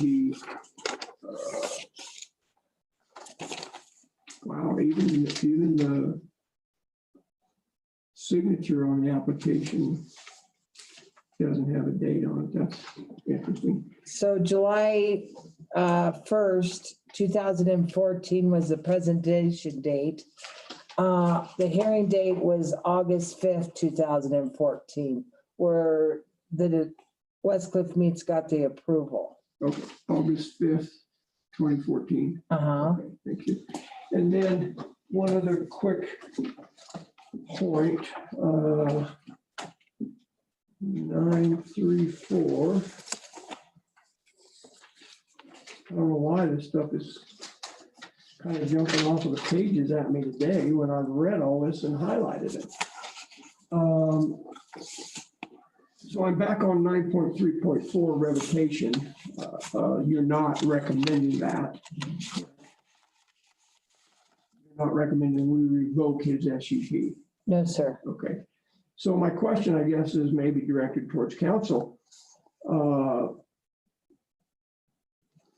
934 says an SUP granted, Jackie read it, I'm just rereading it, may be suspended, revoked, or modified by the BOCC after holding a public hearing. None of this is applying to what she's recommending to us. Not the part about public hearing. we are discussing it. You're discussing it in a public hearing. He hasn't been invited to this. I have no idea if he's monitoring this or not, but he was aware that it was going to be presented today.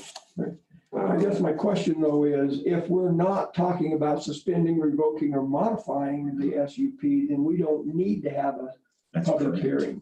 I don't think so. Essentially, what we would be doing is pursuing a civil penalty under section 12 and we've discussed this with him in general terms, and he seemed amenable to entering into such an agreement. So it would be, if I drew up an agreement, it would make reference to section 12 civil penalties, and would be handled that way. Yeah, I guess the point I was just wanting to make sure we're clarified on, we don't have to have a public hearing on this if we're not gonna suspend, revoke, or modify. Correct. Okay, thank you. And it's all, nobody's forcing him to enter into an agreement. It will make an offer if that's what you decide to do. And he can accept or reject it. If he does not want to enter into the proposed agreement, then it's back to you to decide if you want to take some other action under 9.3.4. Well, it would still be in the penalty phase, I want to claim, because we're going to offer him, here's the deal, we're going to charge you X for the fee penalty. And if he doesn't like that, then he can get a lawyer and. If he doesn't like it, then we could. That's right, wouldn't go back under. You can take the action to revoke, as the most serious consequence. And you could also authorize me, but generally the criminal penalties are more in the nature with the way the statute is spelled out is to compel somebody to come into compliance, that they're violating it and there's a fine for doing it. And if that fine continues on a daily basis until they do comply. In this case, there's already been substantial compliance with the cleanup. But it's not criminal. We're talking a civil penalty still, and we're going to try to enforce our civil and penalty, and that would be an argument between, if he refused it, it would be an argument between us and them legally. Yeah, if you decided, if he does not want to enter into an agreement, if you decide that's what you want to do, then you would schedule a public hearing and choose your option under suspension, revocation, or modification of conditions. But we'd still have the authority to pursue a civil penalty. I want to go back to what Jay started this conversation out with, his concern about not moving forward at this point. Is it prudent for us to wait and see, Jackie, what happens on the criminal side? Or does that, in your opinion, have any impact on the SUP side? In my opinion, I don't do criminal, so I don't think it has any impact. I do the special use permits.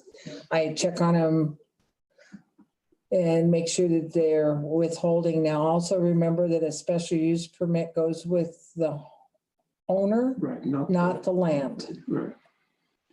So he could move his operations somewhere else in the county and still have that SUP. No. If it goes with the owner. No, he'd have to start all over because the location would be different. Okay, all right. So if he sold his business. The new owner would have to apply. Gotcha. I guess I'd like to interject one other thing here, since there's still some matters that are unresolved, like the cost of the cleanup of the Navajo Nation property, that would be part of this agreement, that if there is an agreement that's negotiated, that it would be left open and require that he, could be liable for the cost of that cleanup. Yeah, that he understands that it could be the property owners that from where the land or the waste has been washing down from, but it could be a combined cost. Go ahead, sir. I was just curious, has Mr. Miller, is he aware that this is even under discussion in terms of what the proposed settlement would be? Yes, sir. Okay. Do you have a feeling one way or the other that we take action on this today versus waiting? I believe that either way, it's not going to kill us if you wait, because Mr. Miller has put on notice he's not going to be violating anymore. Yeah, just from my perspective, not knowing how the criminal side will work out and whether somebody coerced somebody or not, for example, or whether they were compliant or complicit in it or whatever. The penalty should be more or less, depending on how that action occurs. So maybe waiting to see that would be prudent if we think about it. And I have no problem proceeding like it is either. Well, if I may, Mr. Chairman, council spoke with us a little while ago about potential ways of resolving this, and one of them was, correct me if I say this incorrectly, Clint, not pursue the criminal aspect and have them pay the parties involved pay a fine to the county. Would this be separate and distinct from that, or would this be wrapped up in that? Can we do one or the other? Can we do both is what I'm really trying to. Actually, under the zoning resolution, the county does have the authority to pursue criminal and civil penalties. But my recommendation would be that the criminal end of it is being considered by the appropriate office, in my opinion, to prosecute any criminal violations. So my recommendation is that we stay with the civil penalties that are spelled out in the zoning resolution. And if they didn't pursue criminal actions at the DA's side, then we could still decide that's wrong and we could do it anyway. Is that right? I would strongly. I know, I'm just saying that's still an option. Yes. But I'm a little confused still, sir. One of Can you the, speak up just a little? yeah, I'm sorry. One of the discussions we had was potentially we go to the district attorney and say, we have an agreed settlement and we'd appreciate if you do not file charges. And in the agreed settlement, there would be a fine that the county assesses. So that's one aspect of that. Is this part of that, or would this be separate and distinct? I'm trying to. Okay, I was not suggesting that we get involved with the district attorney on this at all. Okay. We're looking at this strictly as an SUP violation. Okay. I don't want to go to the DA and say, hey, let us take care of this or anything else. The DA will do whatever the DA feels should be done on this.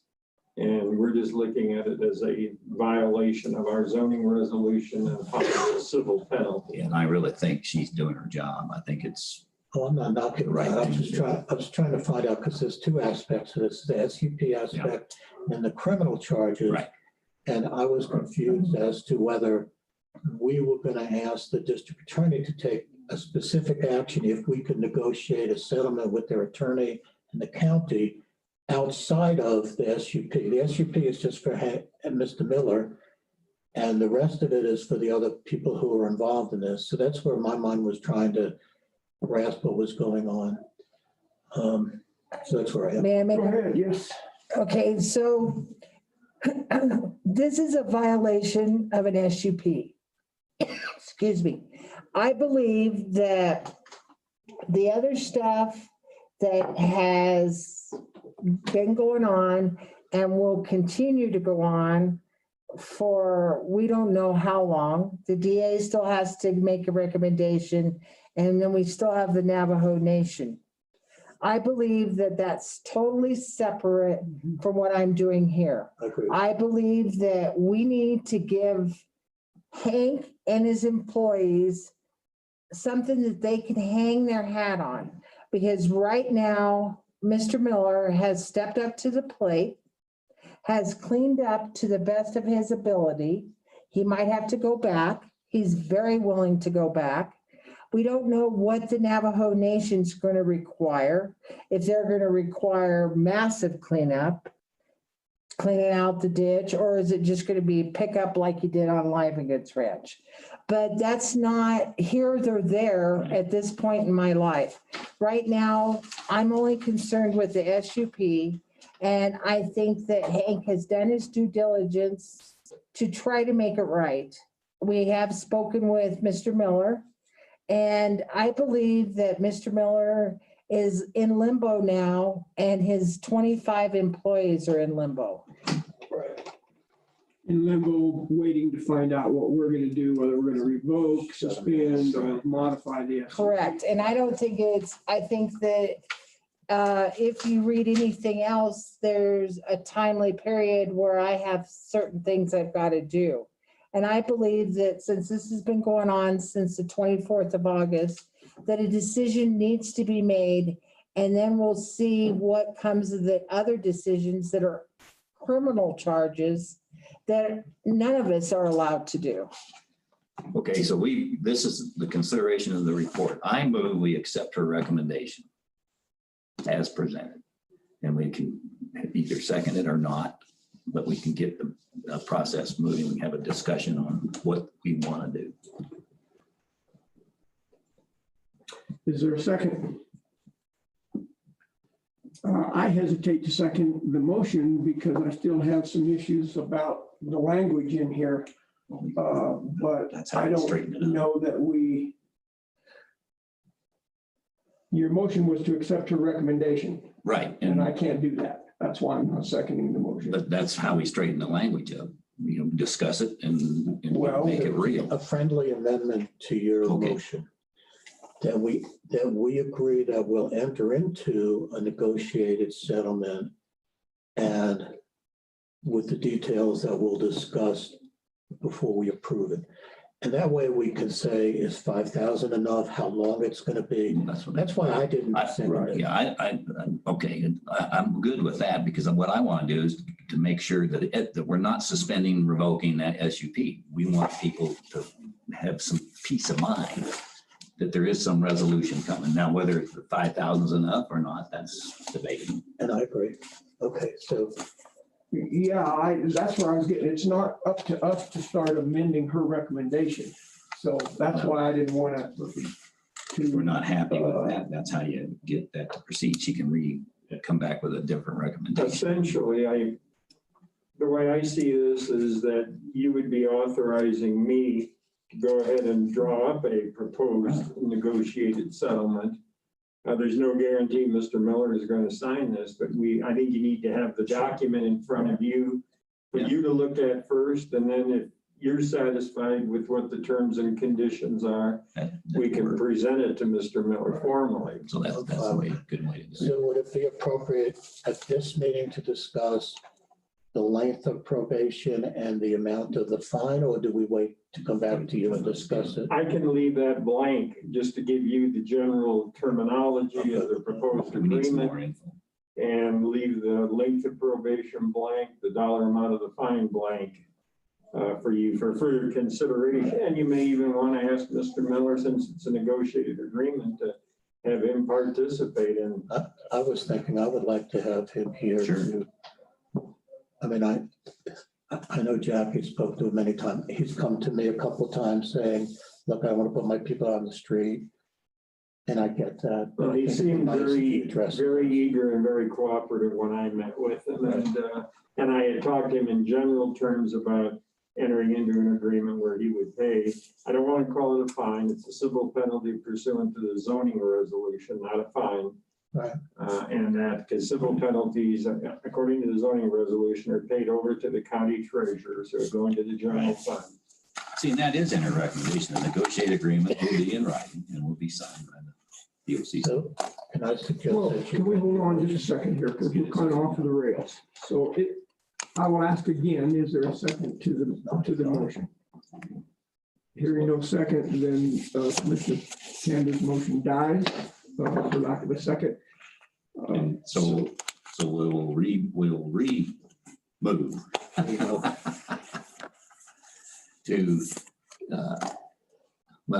to, we discussed a whole bunch. We want to make it concise. Well, we want to accept a negotiated agreement. We're not going to suspend or revoke the SUP. So how do you want? Well, we haven't made that decision. No, I know, but that's the recommendation she has Can here. I suggest some language that we authorize, the motion be we authorize the county attorney to work Right. with the county sanitarian to come up with a proposal for us to review, to negotiate a settlement It would with be that, right? Westcliff Needs. Okay, so my motion is to have authorize the county attorney to negotiate an agreement that we can work with. I'll present. You'll present the agreement to you first of all. No, the proposed negotiated agreement, that's right. Is there a second? I'll second that. Then moving to second, to authorize the county attorney to draft a proposed negotiated settlement or agreement with Westcliff Meats, which I have a question about that, Pending approval by the BOCC. pending approval by the BOCC. Discussion. So I do have a couple of questions. One of them I think is kind of legal. We heard this report in the Board of Health. parties were named. They are not in this report. I'm assuming this was report was prepared before the decision was made to name the parties involved. Is that correct? Or is there a reason we're going off a file number here? I think at the time that Jackie drafted this, she was trying to preserve the anonymity that names are now out there, so it's not necessary to refer to it as a file Okay, number. that was going to be my follow-up question. So we're all right mentioning that in a public in the commissioners meeting. And she's already mentioned Correct. names. Correct. And that's exactly what happened. Okay, that's what I thought, but I just wanted to make sure we were legally legally on the same thing. So And one other thing I'd like to, well, I guess you should vote on this first. I wanted to make, well, let me make my comment now. Jackie is functioning sort of in two roles. She's the county sanitarian for the public health part of it, the violation, but also for a violation of the zoning resolution as the code enforcement officer. She wears that hat too. And that's really how this is being presented to you. yeah, I think it's important that we draw those lines and understand those lines clearly, that we're not functioning as Board of Health, we're functioning as county commissioners dealing with the SUP, the special use permit. Let me ask one question along that line, because it came up a couple times.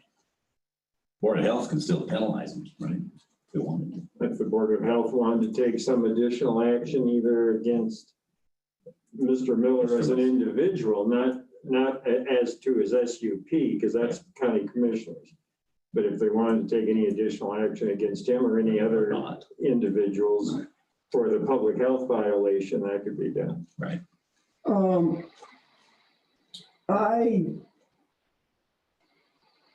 For the landowners.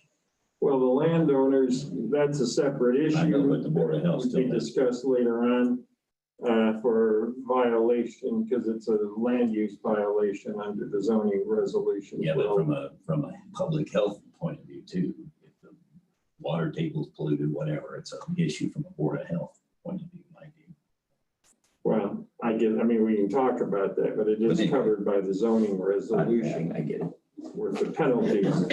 And it's the way the zoning resolution is written, it's the Board of County Commissioners that enforces it. Right, I get that part. So my question, I guess, to both you and Jackie would be, do you anticipate anything else changing before you come back to us with a proposed negotiated agreement? And if not, then why can't we discuss the terms of that agreement now? So you have some input from the commissioners that you may want to meet with the third party and share that, or do you want to meet with the third party first and then come back? And then it would make sense for me, for us to say, this is what we think and put that in the agreement. And then it boils down to who starts the negotiated agreement. I think we do, right? Right. So why don't we set the terms of that now so you can have that in the agreement when you come back to us? Well, we could do that. My concern at this point is the cost of cleanup on the Navajo Nation, and who's responsible for that. And so I would want some language in there that he acknowledges that he has some responsibility for that as well, or could have, and that he would agree. You're right, but that depends, because if it's like that landowner is accountable for it spilling onto the other property, so maybe he isn't accountable for that. He didn't dump it on their place, on the Indian Nation. Well, so I mean, that could turn out either way, is my point. So I think you still need to talk. We need to. Well, why don't we do this? Why don't, since we have a sense of where we're going on this, Jackie and I could meet with Mr. Miller again and try to nail down some details, exactly. And if maybe the commissioners would like to suggest a length of probation or a dollar amount for the civil penalty, to have something more concrete to present to him. I mean, if you want to table this and discuss it further, if you want to have him present, for these preliminary discussions before anything is, I mean, I can draw up a general proposal if you, it's sort of however you want to go forward from here. Go ahead, sir. I think 5 years and $25,000 seems reasonable considering the length of the violation, the severity of the violation, and the damage that potentially could have or may have been caused. Okay. I just threw it out on the table. So I guess I have another question, and I think this is probably directed towards Jackie. What would be the purpose of a probation period in this case? Purpose of the probation period is to get the sheets every month to make sure that I know he's taking it to an approved landfill. Not all landfills can accept the offal. Awful. Awful awful. The intent of the probation is not then to keep an eye on him to make sure he doesn't do it again. That's not really the intent of the probation. That's what it does both. doesn't it? Yes, it is. And do you believe we're at risk of him doing it again? No. No. Okay. But down the road, here, these other landfills may fill up and then he's got to truck it to Kansas and he's may going to be looking for other things and this helps us bring this up. Yeah. I mean, we just don't know what the future is Right. going to hold. So Sure don't. I like the idea you're on probation and you have to provide proof that you're following the guidelines that we have. And after a length of time that you've proved you are complying with the law, then we'll remove the probation. Sure. I don't have an issue with I that. agree. I don't have any problem with that either. It's not addressed in your recommendation. Had you thought about a recommended time of probation or not? Yeah, I actually thought a year.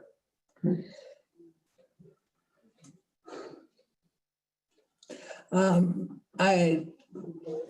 don't know what will come of it, but in a year, he might wait till a year and 1 day. But I don't want to take his side, but I really do believe that Mr. Miller is sincere. And I don't think I'm a bad judge of character. I've been in this job for a long time. I usually know when someone is pulling my chain. But I really do believe that Mr. Miller has a great character and that we have 25 people employed. I still think they need to go back. Let's let them work with what we've been talking about and come back with some options because he may be willing to even increase that himself. But I agree with Jackie. And I know that Hank as well. And so. Bill, I concur with you. And I'm just not as thrilled with Mr. Miller as you appear to be. The man for 18 months or so willfully and intentionally, apparently, violated the law, put many people potentially in danger, created a disaster. He's not the greatest character, in my opinion. That's just my personal opinion. I think he needs his hands slapped and needs to be slapped hard. And it may occur through the district attorney, but I think the county needs to say, this is unacceptable, and we're going to take a hard stand on this, not just for Mr. Miller, but for anybody who's thinking down the road, well, hell, it's just $5,000. I'd have spent that in a month, not having to take it down to Pueblo. I could have just dumped it over here. It's worth $5,000. You know what I'm saying? Yeah. And he's a very nice man. I agree with you. He's very cooperative. But most children, I raised 4 kids. When my kids did something bad, as soon as they got caught, they were angels for a little while. So I expect him to be a good boy right now. I really appreciate him stepping up to the bar. I told that to his face. I told it to you. I'll tell it to anybody. He stepped up. He admitted it immediately. He signed a statement and he did the right thing. But you have to think for 18 months prior to that, he put people's lives in danger potentially. That's a concern to me. And I agree 100%, Jay. It really torques me off that it even happened, to tell the truth. And whether he was coerced or whether they got in collusion together to go circumvent the law, which is the county regulations, is mind-boggling to me. Right.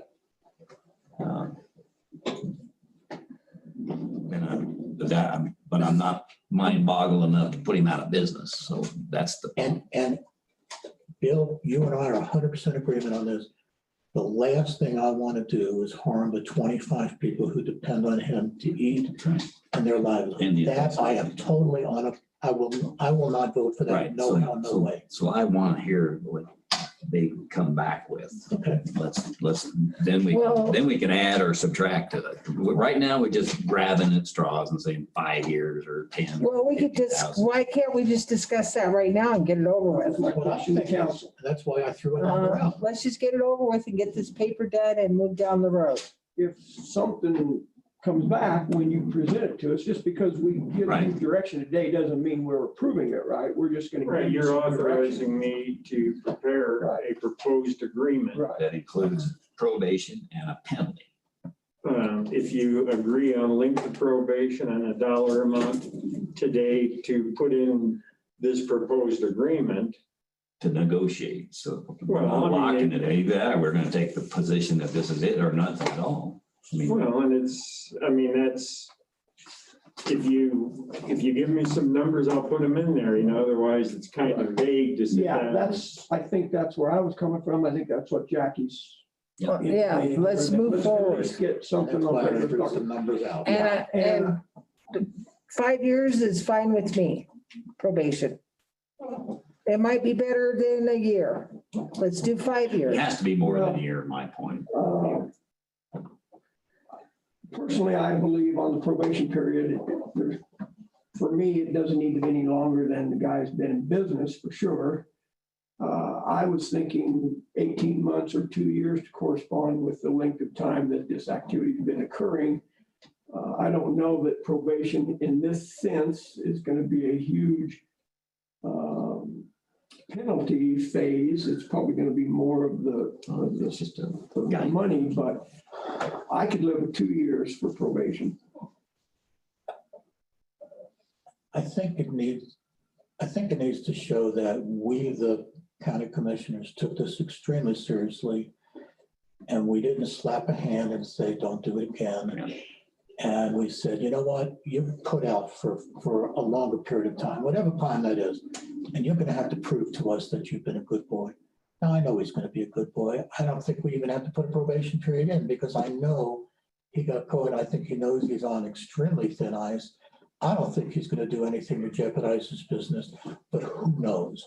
This way we can just verify that he Okay, did what he let's, said he for would a do. couple of years, I'm good with 2 years. That's not big. I'm fine with 2 years if that's what you want. Yeah. That's good enough. Is that reasonable for you, Jackie? Yes. 2 years? That's fine. And then the civil penalty, again, it's a negotiated amount. We're trying to come up with a starting point, correct? Jackie's recommended $5,000. Should we even be considering the dollar amount he spent on cleanup in determining what we think is appropriate for the civil penalty? I can't really give you legal guidance on that. It's Sort of like time spent in jail. I think they're unrelated.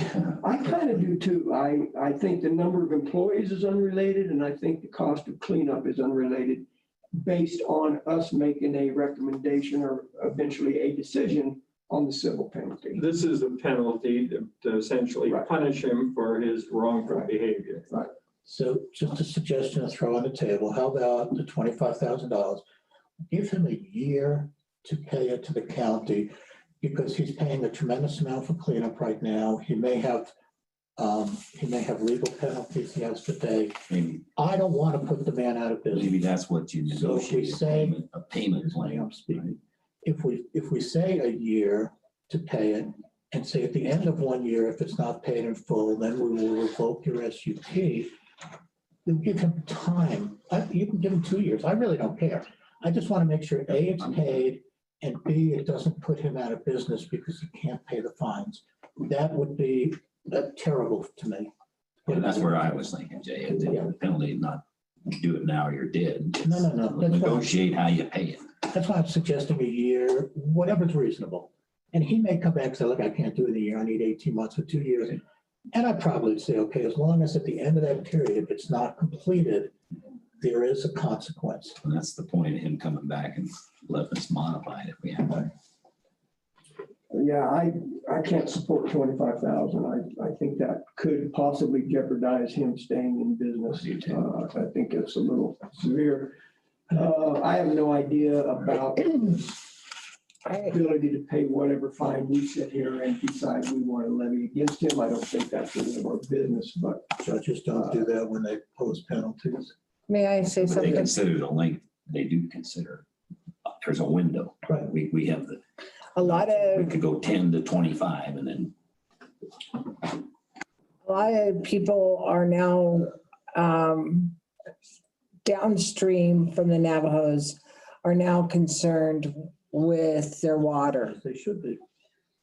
I do not believe that $5,000 is pennies. I don't believe either that if we start going downstream and Joe Brown says, I want my water tested because I'm downstream, that's an expense that this county might have to incur. So the $25,000 seems like a lot, but it might not be nothing compared to what this county might have to incur in expenses. okay, but I don't believe this civil penalty is designed to recoup any future expenses tied to this case. I think it's punitive here, that to correct? me is a landowner. But I think that needs to be in the contract, though, the settlement agreement saying that whatever the penalty that we incur, plus any cost that the county incurs as a result of Sure, your misbehavior. that goes both ways, the landowner too, to my view. That's what started it. That allowing that to happen in the first place, I agree. considering the downstream thing. If I was downstream, I'd be after them Well, I agree with you, personally. but we're talking about the SUP. I know. Not the land. That's right, that's why it has to be separate. So I was just doing some calculating. If we agree to recommend attorney 2 years and we look at $5,000 over a 2-year period, I'm not suggesting that's the case. I'm just Okay, throwing out that's some fine. figures for you. Divided by 24 months, that's $208 a month. The value, I'm not saying that, I'm not recommending that's what we do. I'm just throwing that out. If I looked at it from a monthly thing, 24 times $500 a month is $12,000 fine. $7,000 would be a different. I'm not suggesting he has to pay that monthly. I'm just trying to equate it to the 2-year probation period. Right. I'm not sure that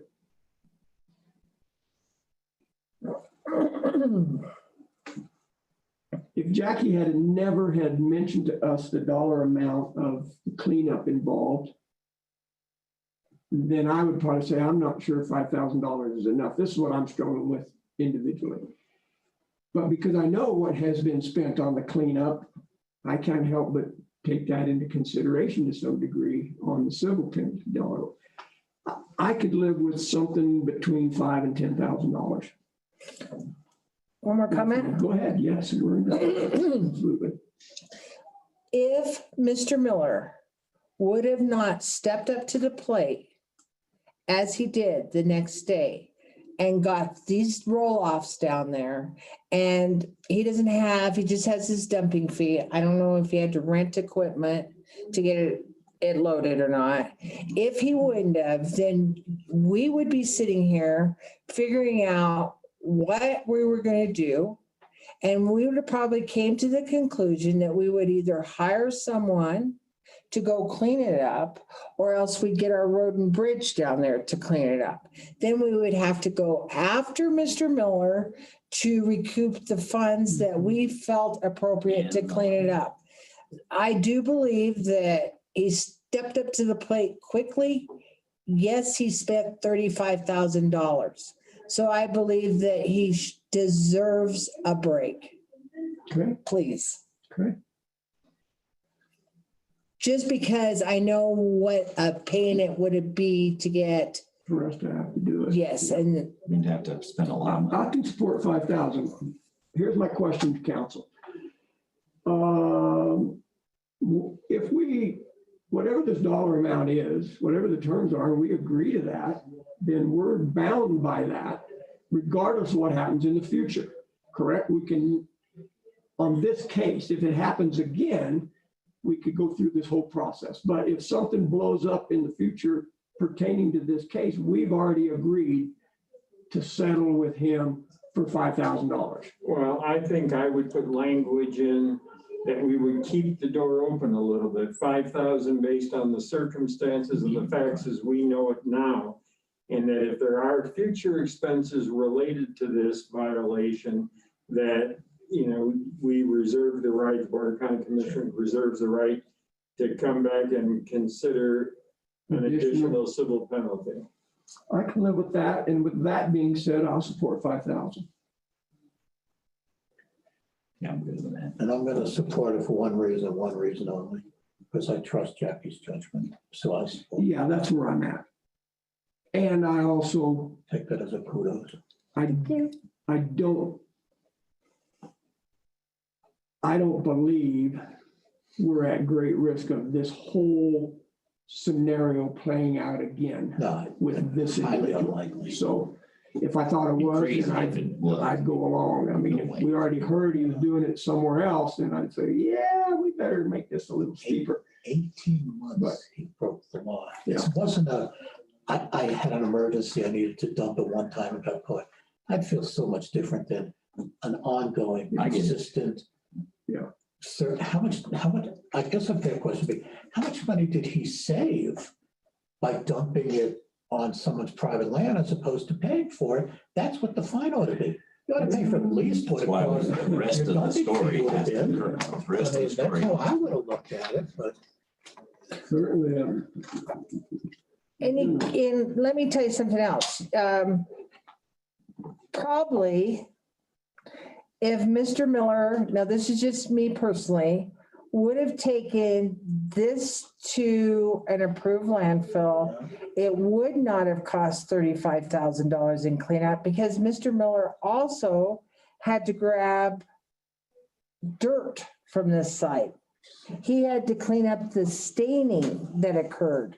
So he probably paid more. I agree. But if he would have done it properly and hired this company, there's another meat processing plant, and he's a friend of mine, and I said to him, I sure hope you're not going to get hung up in this thing once it came public. He said, you can look at my record all you want. I've never violated law. And I believed him. I didn't look. He paid to bring it down to Pueblo or wherever it went. Okay. What would it have cost Miller to do it had he done it right? That's what the fine ought to be. At least keep them whole. The punishment is costing the cleanup because you did it. The fine should be what you would have paid anyway. That's just my. Can I ask a personal question then? Did the other meatpacking plant indicate a number that it costs them to take it monthly down below? I did not ask. I didn't want to get into his business. He's just a friend. So I said, I sure hope your name doesn't. He says, I promise you, you will not see me doing this. That doesn't mean tomorrow he won't. Well, it doesn't matter. Yeah. But that's what the fine ought to be. It ought to be what you would have paid. And then the penalty that you're getting a hand slap for is the cleanup. That's my. I think it could be more. Jay. I don't know. We don't know. We don't know the circ. That's why I say the rest of the story has to play Well, out. we can look at There's it. two sides to this. There's the Miller side, and then there's the darn landowners that let it happen in the first place, or asked it to happen, or whatever happened. We don't know. Yeah, but so that's you picked up. So I'm not thinking about the landowner at the moment. So let's go backwards then. We are only discussing a violation of a special use Right. permit. If I kept out, Mr. Miller paid $35,000 for cleanup, what would you have said then? Right. Right. Exactly. Because I kind of agree with Jay. What would the perception be if it's only a slap on the hand? And I'm not saying that I have money, but I'm telling you that $5,000 I could give you over 2 years and it would be no big deal. And actually, in that case, the part of the penalty would have been, you will clean this up and it will meet certain criteria and you will do X, Y, and Z. Correct. Yeah, and I guess my assumption here, I'll just verbalize it so it's not an assumption. My opinion is that if we do recommend to council to include $5,000, that is a one-time payment. I'm not interested in putting that out on time. This, and I agree with you, Mr. Chairman, this is a big company. This has 25 employees. This is not a mom and pop bookstore, t-shirt shop in town. At Not a 25,000. two-person operation. Yeah, I mean, it's a big operation. I mean, so. When Jackie and I met with Mr. Miller, I threw out a number of 5,000. It didn't seem to faze him. I think he could pay that in a lump sum. Yeah, I'm not interested. in No, it tying doesn't nails faze on him. it. I don't know. Well, as long as there's language in there to revisit it if other circumstances occur that we did not or were not aware of today. It would be based solely on the situation as it exists, as we know it. Right. And if there are any other circumstances related to this violation of this SUP and this particular fact situation, Right. then you have the right to revisit it. And gentlemen, could you live with the language being in the settlement negotiated agreement that we have no intention of revoking, modifying or suspending the SUP? Because that's what we're talking about today is the SUP. Right, based on this violation only. If we And find out correct. there's other violations. Yeah. Right. maybe That way, Unless they took that it and gives, dumped on somebody else's place too. that gives him and his, employees. subsequently, I'm assuming he would share it with his employees, at least some peace of mind. I agree, it has to Stay in. And, I mean, I don't think it would be outlandish to close his business down. I won't support it, but it certainly is on the table for discussion. I mean, We I work don't so know. hard to get businesses here, Yeah, for people to work. I don't know. But you're right, conceptually, yeah, that's what I'm talking about. it's an egregious enough violation that shutting him down certainly should be on the table. The mitigating factor of his employees is Right. why I'm not in favor of that. Yeah, that and that he's already done what Jackie's told us he's done. Says a lot. If he He could didn't sit have there to and do that. deny I mean, everything. he could have fought it all he wanted. Exactly. Ultimately, he was responsible for cleaning up, whether he did it willingly or unwillingly. Right. There's no doubt in my mind a judge would have said, you're cleaning it up. Right. Yeah. All right, we're going in Good there. circles here again. I agree. I think it's the right thing to do. So now you gotta agree on a price. I threw out, I was comfortable with 5,000. Yeah. Jay wants 25,000. Well, No, he doesn't. I supported the 5, but I'm kind of reneging a little bit, forgive me. And my heart tells me it ought to at least be what he would have paid had he followed the rules. Well, we don't know. Well, we can find out easy enough. Yeah, we He can. wanted a number today, so I'm good with 5,000 too. So Who wanted a number today? he did. No. You know, you did, he did. We I did, Try to but- give them some guidelines. Why don't I I do, before we decide on an amount, why don't Mr. Smith and I do some more research on an amount and then come back with another recommendation? Well, you want to turn you loose to negotiate with him. You got to come back with something. And I think if you do that, that's fine. Just a couple of days. I mean, I don't know how long it'll take.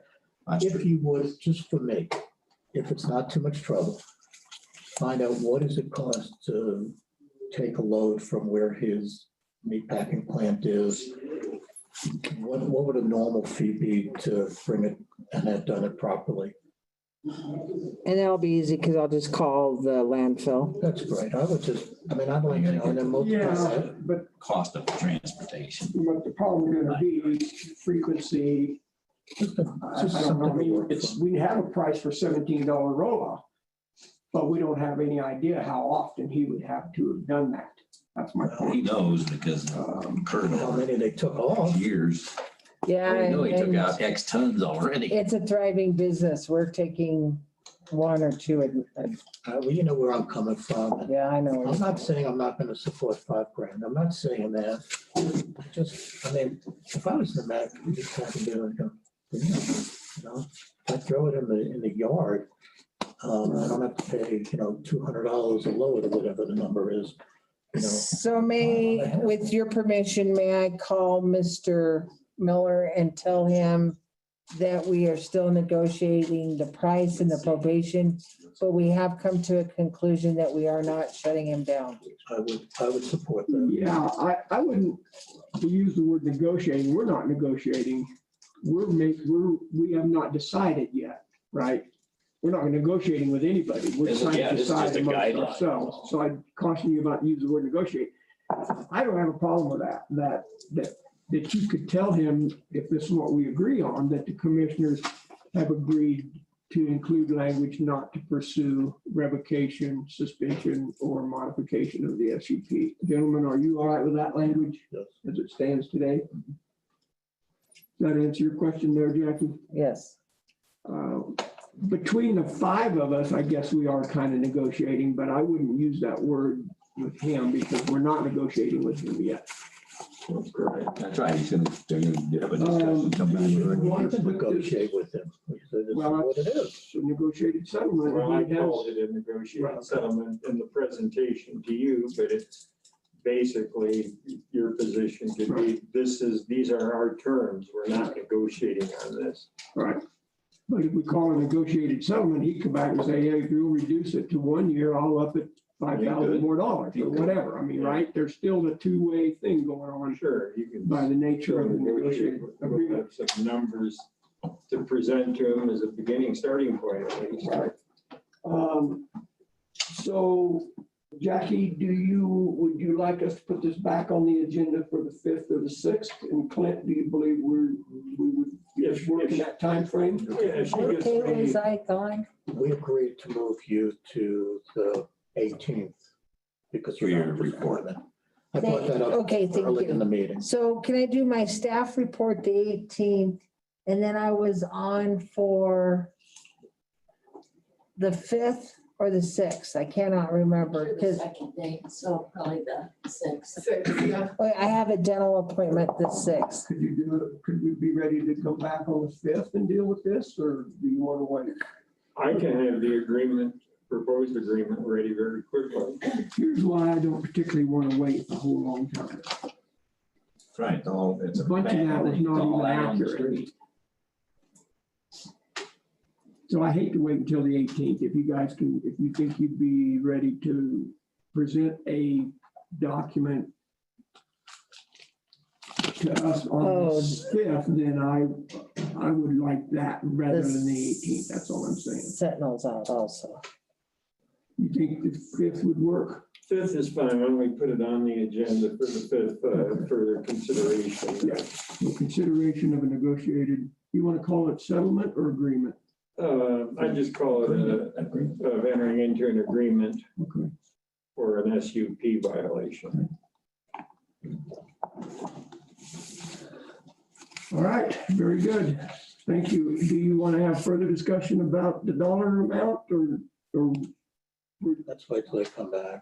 I'd like to know what my number is and 5,000, maybe 5,000. I don't know. we'll leave that blank? I'll leave that blank. All right. But apparently you're pretty much in agreement on 2 years probation. Right, yeah. So Jackie, just from a common sense approach, the thought I had was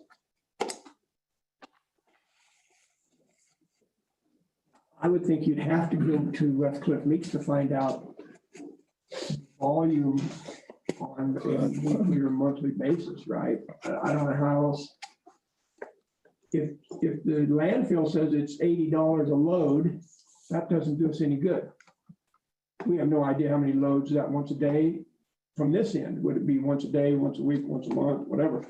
I just think we're gonna have to have some kind of a volume estimate. Oh, that won't be hard to do because they have a secretary and she can just spit out a report. Yeah. And I can tell you the other meat packer, the one in town, he gets picked up twice a week because he's concerned about odors and stuff like that. And I don't know what Westcliff does. I mean, I'm just. And you know, I hadn't thought about this. They're doing that now, Westcliff Meats, right? Yes. Contracted, so it would just They be a know how much matter of they're asking, doing. sure.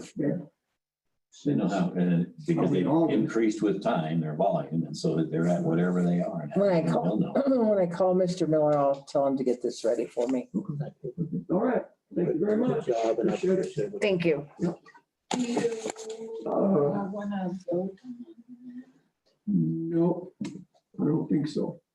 We're just recommending, What's Is there a the, formal there's a motion? motion on the floor. Yeah. oh, we were in discussion of the Just, motion to and all we're doing authorize the is attorney. agreeing that there Sorry. I needs, thought he you needs, meant a we just motion. authorized him to go talk.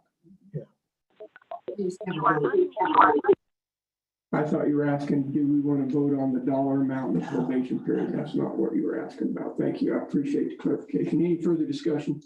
Public comment on the motion to authorize attorney to draft up a negotiated settlement. A settlement, non-negotiable Agreement. agreement. Is it not going to be a negotiated? Yes, I have a comment. Okay, would you identify yourself, please? If in fact this is illegal dumping, is the county also going to pursue all of the ranchers in the valley with dead animal pits that contain sick and diseased livestock? Will you identify yourself, please? A local concerned citizen and rancher. I'm not No, interested in we- hearing a comment from someone who won't. Everybody identifies himself. It's okay. If you'd like to have a public comment, we're asking you to identify yourself. If you care not to do that, then we'll move forward. In other words, the commission, the Board of County Commissioners is not interested in dealing with anonymity during public comment. Could be somebody from Pueblo. Okay, well, other public comment?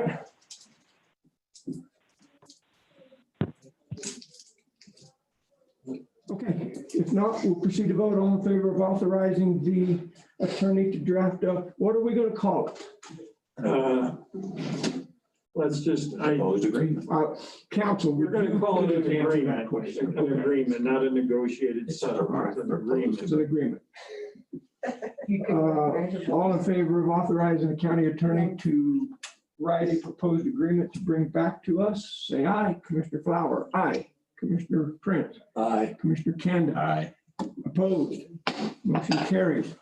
Thank you, Ms. Jackie, appreciate it. Thank you, Clint. By consent, Mr. Prince, Please. we will be in recess for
Agenda is Oh, I'm the- sorry.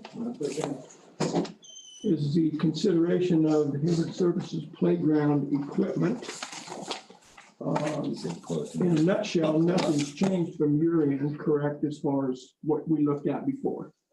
Well, I did get the bid for the fence, Okay, and that is 2,800 for the fence. 2,800, Uh-huh, 2,000. 2,800, and it's on your options there. Oh, it's in the, okay, I see that. And that's for how big of an area? 100 foot, it says 100 foot or 5 foot. I had him walk it off. We measured it, we didn't walk it. It's from there to the end of the building, over to the fence, up and back. Okay, which we know is Whatever 20 that, by 40. yes, Yeah, it's like which is 24 by, 80 yeah, 80 feet, yeah, okay. So 2,800 would certainly cover that. yes. Yeah. 5-foot fence with one walk. with one walk-in walk gate. Walk in, walk through, whatever. Not a, I don't know, do we need another one? that's what I'm wondering, do we need a double No. gate to get the playground equipment in or out if we build the fence first? Or back a vehicle in there to dump the gravel, We had to fix it. whatever. Whatever, we can do that, we can add that. We can always take the fence down. Well, I You don't just, want a double entrance Okay, because then that makes it easier. Okay. You want one entrance in and out so Right. that the person who's out there supervising can only have to focus on one entrance. Two entrances would make it more That's a really difficult. Well, good, you can lock the gate. though. Right. that's a good point. So I would prefer one entrance. so whatever we do, we either do before the fence goes up That's what- or we drop the fence to do whatever we need to do to put the fence back. We can lock a gate. Right. Yeah, I would guess a gate's gonna be another $600-700. if we do another one, yeah, An 8-foot gate, Yeah. so you can, which, so you know, feeling about that one way or the other or not? about putting the second gate in. One. If it's better, if it's easier to do it with 2 gates, we'll do it. We can keep it locked like they said, or, I mean, it doesn't matter to us. We can do it with the 1 gate. But if you think it's, if you guys think it would be better to have 2 gates in there, we can Well, do that. certainly in my opinion, the playground equipment would need to be installed then before you ever put the fence up. Right. That's the process, and then whatever material, if it needs to be hauled in with a vehicle or whatever skid steer, that would need to be done before the fence goes up. Right. So I guess we can determine what we're going to do and then decide about if we need 2 gates. Right. Okay, So- I wasn't here for the, sorry for interrupting. I wasn't here for the last time you guys talked about this. So I wanted to explain a little bit why we're asking, like why it's such a big deal that we're asking for this. There was some misinformation today that we also would like to clear up. There was some misinformation in the newspaper. So from our understanding, DHS, if and when the new Justice Center is built, which we are not involved with, if it is built, DHS is not moving from this building. DHS will stay in this building. It's a great point. I don't know who makes that decision. Right. But So I somebody don't had, think that's in the plan for you to move. right, it's I'm not sure in the we can Say plan. you're not moving. Right. It's not in the plans, Okay, all though. right. good. So we, when COVID-19 hit, DHS is legally required to provide visits for parents, okay? We do normally have them at the playground Right. at the park in Westcliff, okay? However, when COVID-19 hit at the beginning, I don't know if you guys remember, the playground closed down, like we weren't allowed to go Correct. and we weren't allowed to bring the kids to the building. So we were very limited because we can't bring them inside because there's so many people, right? So if we had at that point, so we had to cut visits, which meant that our department was then violating the core order of what we are supposed to be doing for families so that we can reunify them. So if we had at that point a playground area, we're not asking for anything huge, but a playground area attached to the courthouse where we could take the kids in an outside area where it would not have been exposed, like increased COVID or the exposure, then we could have still provided our legally required visits, which we were not able to do for a significant period of time. Right. Which is why we thought it was something that we should bring up And it is COVID related because it all goes around the I same. believe we understand that Okay, and we agree with that. okay, That's what I believe. That's what I was. gonna okay, say. perfect. We're sold on the need for a playground. Okay, The question is, what, where, how much? yes, absolutely. Okay. So we did go with the gentleman that we contacted. They are the same playground people that were used to do the GoCo grant that got the equipment for the Westcliff Park. It's the same program or the same company that is used to do that. It's also the same company that the town of Silver Cliff will be using to redo their park. And the reason that we went with them is because there are so many insurance requirements through CIRSA and everything else that we have to meet. They know the requirements.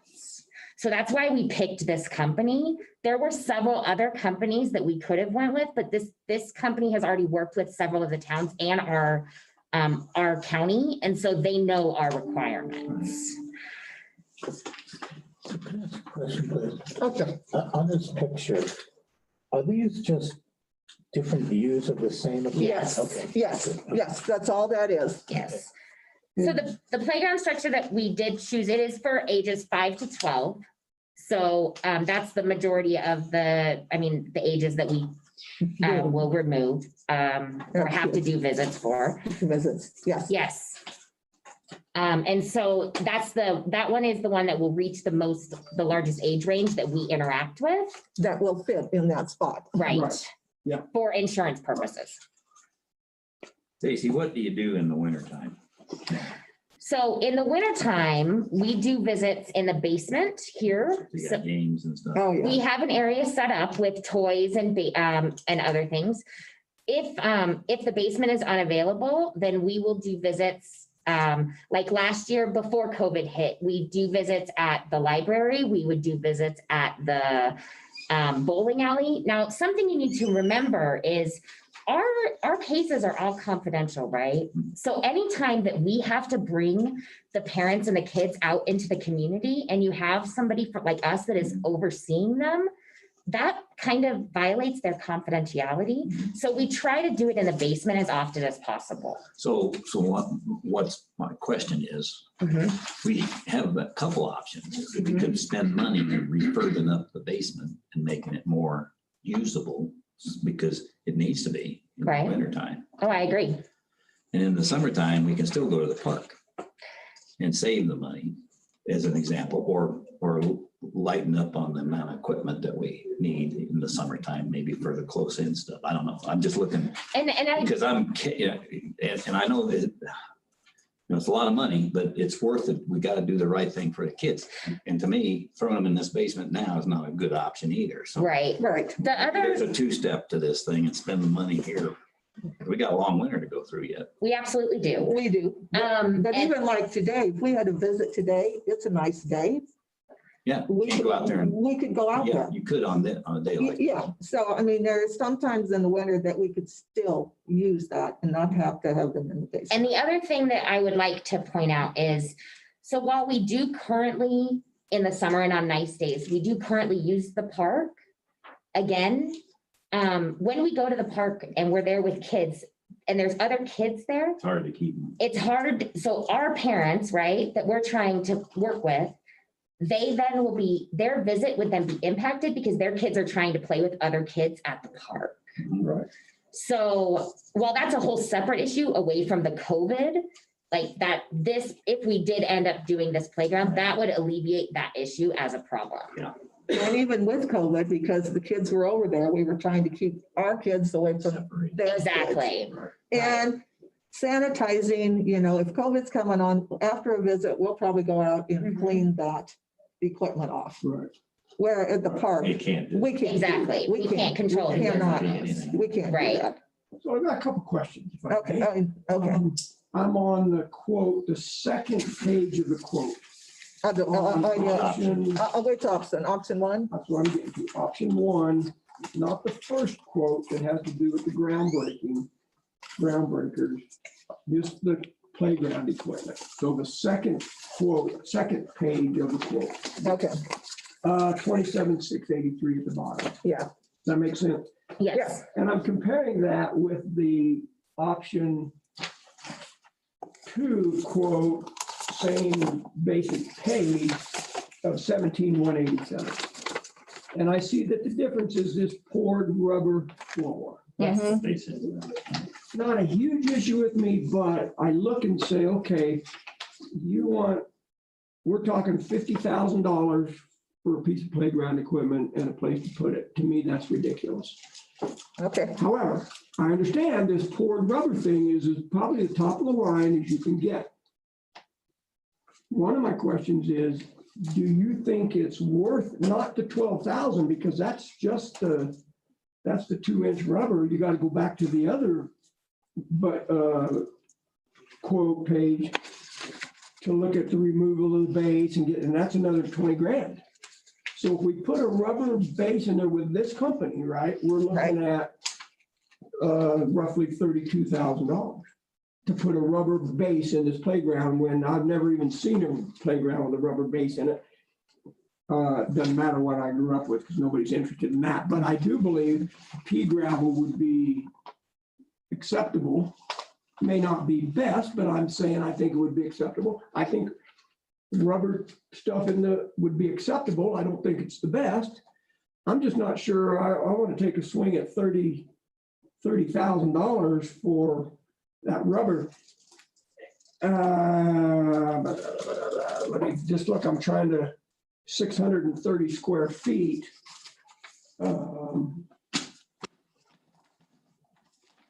Thank you, ma'am. Do you want me to do some math for you? So we're looking at 20 by 40, right?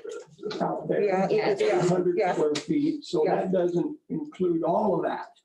630 square feet.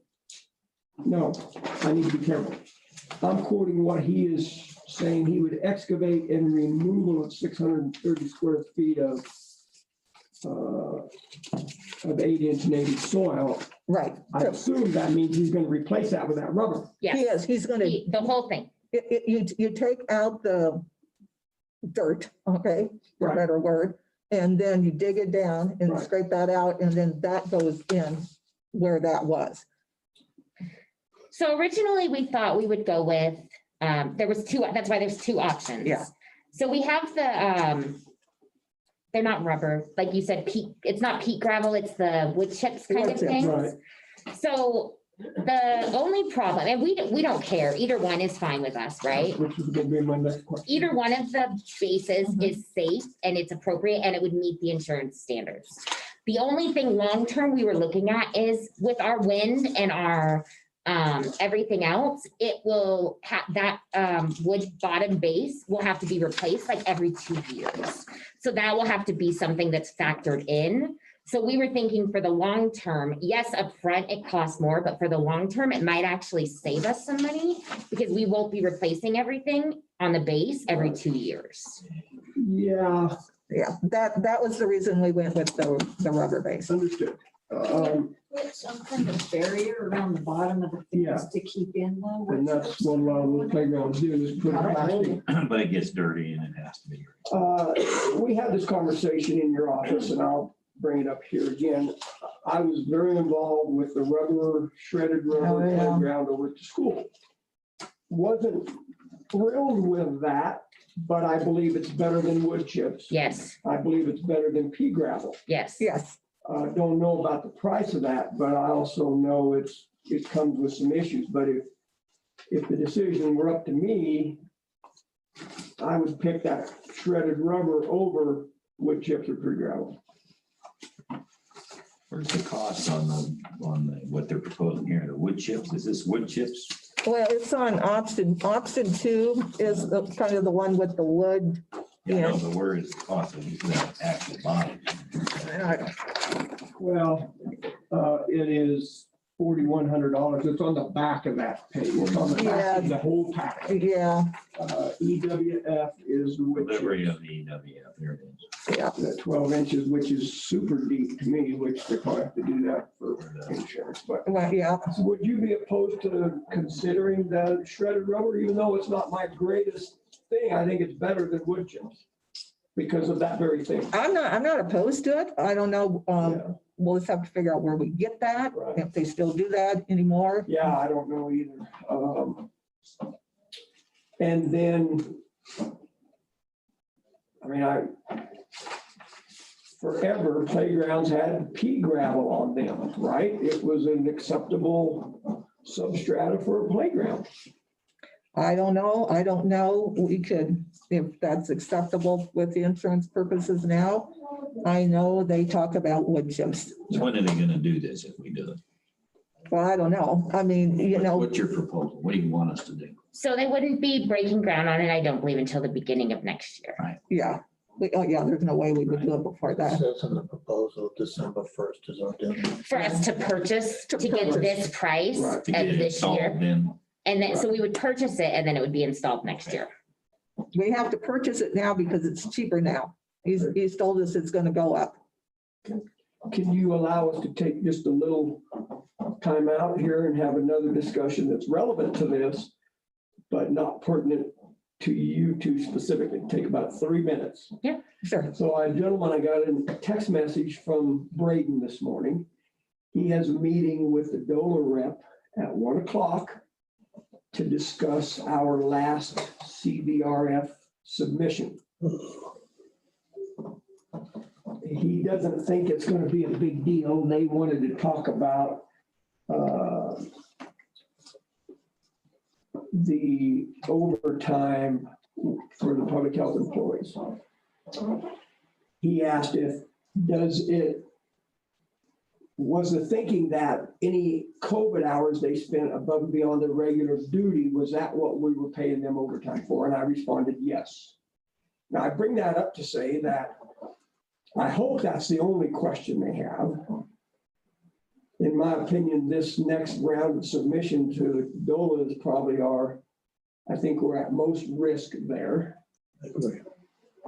More so than the first round, but I guess we'll see how that goes this afternoon. I bring this up because I think we have to take a sidebar conversation and say,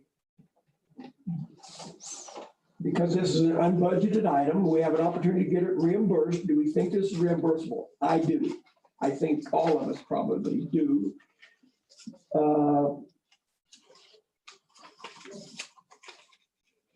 And then are we on solid ground if we wait until after the first of the year, which if they're not going to do it now and start the install, they're probably not going to start in January, February, or March because the ground's going to be frozen. Exactly. So if DOLA comes back and says, you bought all this equipment, where's it at? What have you done with it? It's in storage at Road and Bridge. Yeah, well, guess what? We're not going to pay for that. Then we're on the lam for X number of dollars. If we do it, I'd like to see it at least try to get something going yet this year so that we can reimbursable expense. DOLA's. I don't think they're ever going to do a site visit, but if they said, have you started construction on this playground that we pay for? No, we're waiting until March or April or May. I don't know. Yeah, but even waiting, when do we get billed? Yeah, Labor on it, we would clearly pay for it before the end of the year. We'd have to pay for all of it and hold them to the contract then. Because you have to spend it, get it. I mean, obviously, when Braden sent me that text, I got a little nervous. If that's all they're gonna question, then I'm okay. So I don't know. I still want to move forward with this. I think it's still a reimbursable project, an expense, reimbursable expense item. If you guys feel differently, then we need to have that conversation because this is unbudgeted. I feel it's absolutely a COVID-related expense. We wouldn't be sitting here right now. Right. If it wasn't for that, we'd be going to the old playground that we used to go to. I like the idea of putting the small chips of rubber in instead of the expensive mat, just because I think we're being more physically responsible.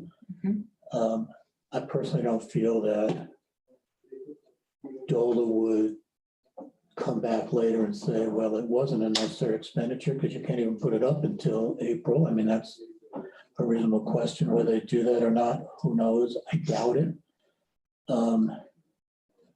I think there's time to build a fence. Yeah. I think we get some stuff going. Yeah, Sure. that's something going. Buy it, equipment, store it. You know, I see this as more COVID related than an AV system for roughly the same amount of money that we approved in the last one. Yeah, I still believe in it. So I'm a go on it. Okay, so what we've done, we like option 2 with rubber, right? Right. That's where we are. Right. That's what I'm thinking. I think so, Unless you ladies feel that we're off base, you tell us, because we're not, I don't want to put something that's gonna hurt kids or anything like that. Oh, no, I don't think that's gonna hurt kids. I mean, you know, I think the rubber isn't. I think it's fine. I mean, yeah, and if we need, and if we have to use wood chips, we'll use wood chips, you know? We'll, I mean, we have to. not near as ideal to me, those wood chips, because you're right, they'll blow all over this. Although that's Right. right, but replacing the rubber, I don't know if you ought to talk to school, how they've been maintaining their little playground. Mhm. What's the cost of doing it? And how, where we get it. Yes. Right, Where we put a get it. barrier around it to keep it from blowing and migrating out. It does a little. It gets dirty Back it and out. crappy. If they throw up in it, what do you do? Right. well, that's a good point. well, that's a good point. Thank you, about it. Bill, You gotta- for putting you gotta- that out there. Oh, man, you gotta call. Yeah, So you could call. You gotta be able to maintain stuff. Yes. Somebody. That costs yes, more than we can do that. On the internet. It's easier to shovel out the chips than it is this stuff. Yeah. Okay. I think we still believe in the project and believe that it's reimbursable from CBRF. We would definitely, I think, agree to submit this, right, to the CBRF committee. Need to implement soon because we're running out of daylight on the grant. Yeah, we have until December the 10th to pay for this, not to order it, but to actually write a check. Okay, So And get the check, including the labor of building a fence. we Yeah. pay for everything up front. right. Or to get it ready. Yeah, and, you know, and option 2 has the fence included in there, but we could add another, so much to add another gate. So, It's up to you guys. If we have. You don't to do want that it, later, let's not that's put it okay. in, that's fine. Yeah. But, so I don't know We'll come up with. if the amount on, Yes, it is. yeah, no, that's yours, that's yours. Sorry. Yeah. And so for I option was trying to 2, follow along. and what I can do is we can get a hold of Jason from Playworks, the guy that came up Right. and talk to us about this to begin with, and we can talk to him about option 2 in that type of. Rubber. Yeah, and talk to him maybe rubber or, you know, see what he says about it. Because option 1, because of that rubber mat, we kind of just want to put that to the side, correct? And so we can talk to him and get a better idea, you know, with the different stuff that he's talking, maybe he's got something else. I Right. mean, you know, he Yeah. just said it would either be the wood chips or the mat, but we can talk to him about something else and see what we can do on that. Can you come back with some more information during your staff report next week? Yeah, we'll try to get him to do that. He's pretty good. I mean, he came up she talked to him and he was up the next day, so. And I suggest we put it on as an agenda item with consideration and. Yes. In the event that we want to vote on it right then and there, then you have the authority to go spend the money. Perfect. You know, this will come out of capital improvement. Mhm. So, Okay. so for what day do you to come in, first or second I day? don't know, can never what day am I remember. in 5th? First. For your staff Uh-huh. report, you're on the first day, so Thursday, the 5th. The 5th. I'm on the 5th. Could we put that out as consideration for playground? Yeah, you go. I'm sorry, I have to leave, but It's okay. we will have an updated one for you by the Yeah, 5th. all right, by the 5th. You didn't see my mouth, but it said, So- thank you. Yeah. Thank So you guys very much. consideration Stacey. of Yeah. purchasing a playground for DHS. And we don't need to get real cute. We're really purchasing the whole thing, fence, the material and the Right. equipment, so. Yeah. And do you want that under or with her New staff business, report, new business? yes, because we're trying to get away from taking a lot of votes during staff Yeah, report. You gotta have We're public gonna get comment. Hung up in. Oh, okay, so we can do new business, we can do my staff report and then do it under new business. or something. Okay, perfect. Okay. Okay, Okay. thank you, ma'am. Oh, thank you. Thank you, guys. Good job, thank you. You bet.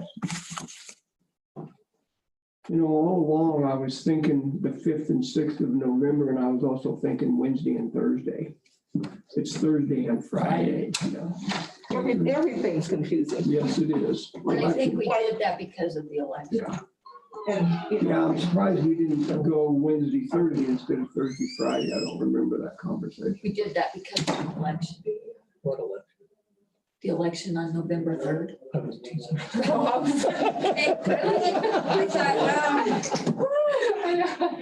Yeah, I'm just saying, why didn't we have the BOCC meeting on the 4th and the 5th? instead of the 5th? Because the day after the election is a Count up day. tough day for, Gotcha. yeah, we're still heavily, yeah. Okay. Yeah, I just, That's why we did I that. don't know why I had in the brain, we were gonna meet the day after the election. We're not, we're meeting 2 days after. Yeah. So gotta keep that in mind. Okay, we'll move on. Consideration of ratifying the underfunded courthouse grant matching funds. I reported to you last meeting that we had to submit that. I haven't heard. Have you, Kara? I have not heard anything now, sir. I'm pulling that application up here. At least I thought I was pulling it up. I did write and sign that application. We mailed it. We just wanted to verify. We just needed to ratify that, Ratify the that. signing of that, yes. We signed it, and that if required, you were looking for $5,000. Didn't require it, but It said if they asked, somehow that was involved in the discussion. correct, yeah, it wasn't a requirement. They said, what dollar amount would your organization consider matching? And so I hung $5,000 in there. So do we want to keep the $5,000 and ratifying this, or Yeah, it's in the app. It's already done. We're just ratifying that he did it. if required, meaning if they want us to come back and match it? Right, they might say, you know what? we'll That's give what I you meant the by 40. if required. Oh, okay, yeah. It's not that It's not required in the application, Right. but if they said, we'll give you the 40 if you'll match the 5, then that's. So I move we accept, we ratify the underfunded courthouse grant matching funds up to $5,000 if they ask us, or if they require that we match it. I'll second it. Okay. It's been moved and seconded to ratify putting the $5,000 in the contract, basically is what you're Right. saying. If they want us to. All right, if needed. Right. That's, don't want to use the word required, but if they ask us to do it, which is requiring us to do it. Okay, we're still circumventing the idea that we need to ratify me signing the application. That's what we're doing. No, we're Trying not. to do. That's what but it has to include the whole language. Well, if we ratify the contract, it would include everything that's in there. Right now, you're saying Okay, we it's in ratify there already. $5,000. Okay. That's, All right, no, I'm not trying to make it a $5,000. Right, I want okay. to make sure it So- includes that because that's what you right, have told me. okay, so I'm a little, I would request that you, if you withdraw your motion, the agenda item is to ratify me signing the application. And then we can speak to the application if we need to. Whatever works. The bottom line was normally that grant doesn't require a matching fund, period. They asked if you could match it, what could you do? And you said $5,000. Right. There's no requirement. They just, I'm trying to. How are we going to know that we're going to spend it or not? They're going to ask us for it. Right now, it's a They grant want it, without they would matching ask, funds. correct. So if they ask us, then we got to okay the contract to include that language. It is in there. It's in there now. How's it say? I'm trying to find it. Too many 2021 underfunded court applications. So I sent this to you, gentlemen, by the way. So you have I this saw last language. week, but I don't have it there.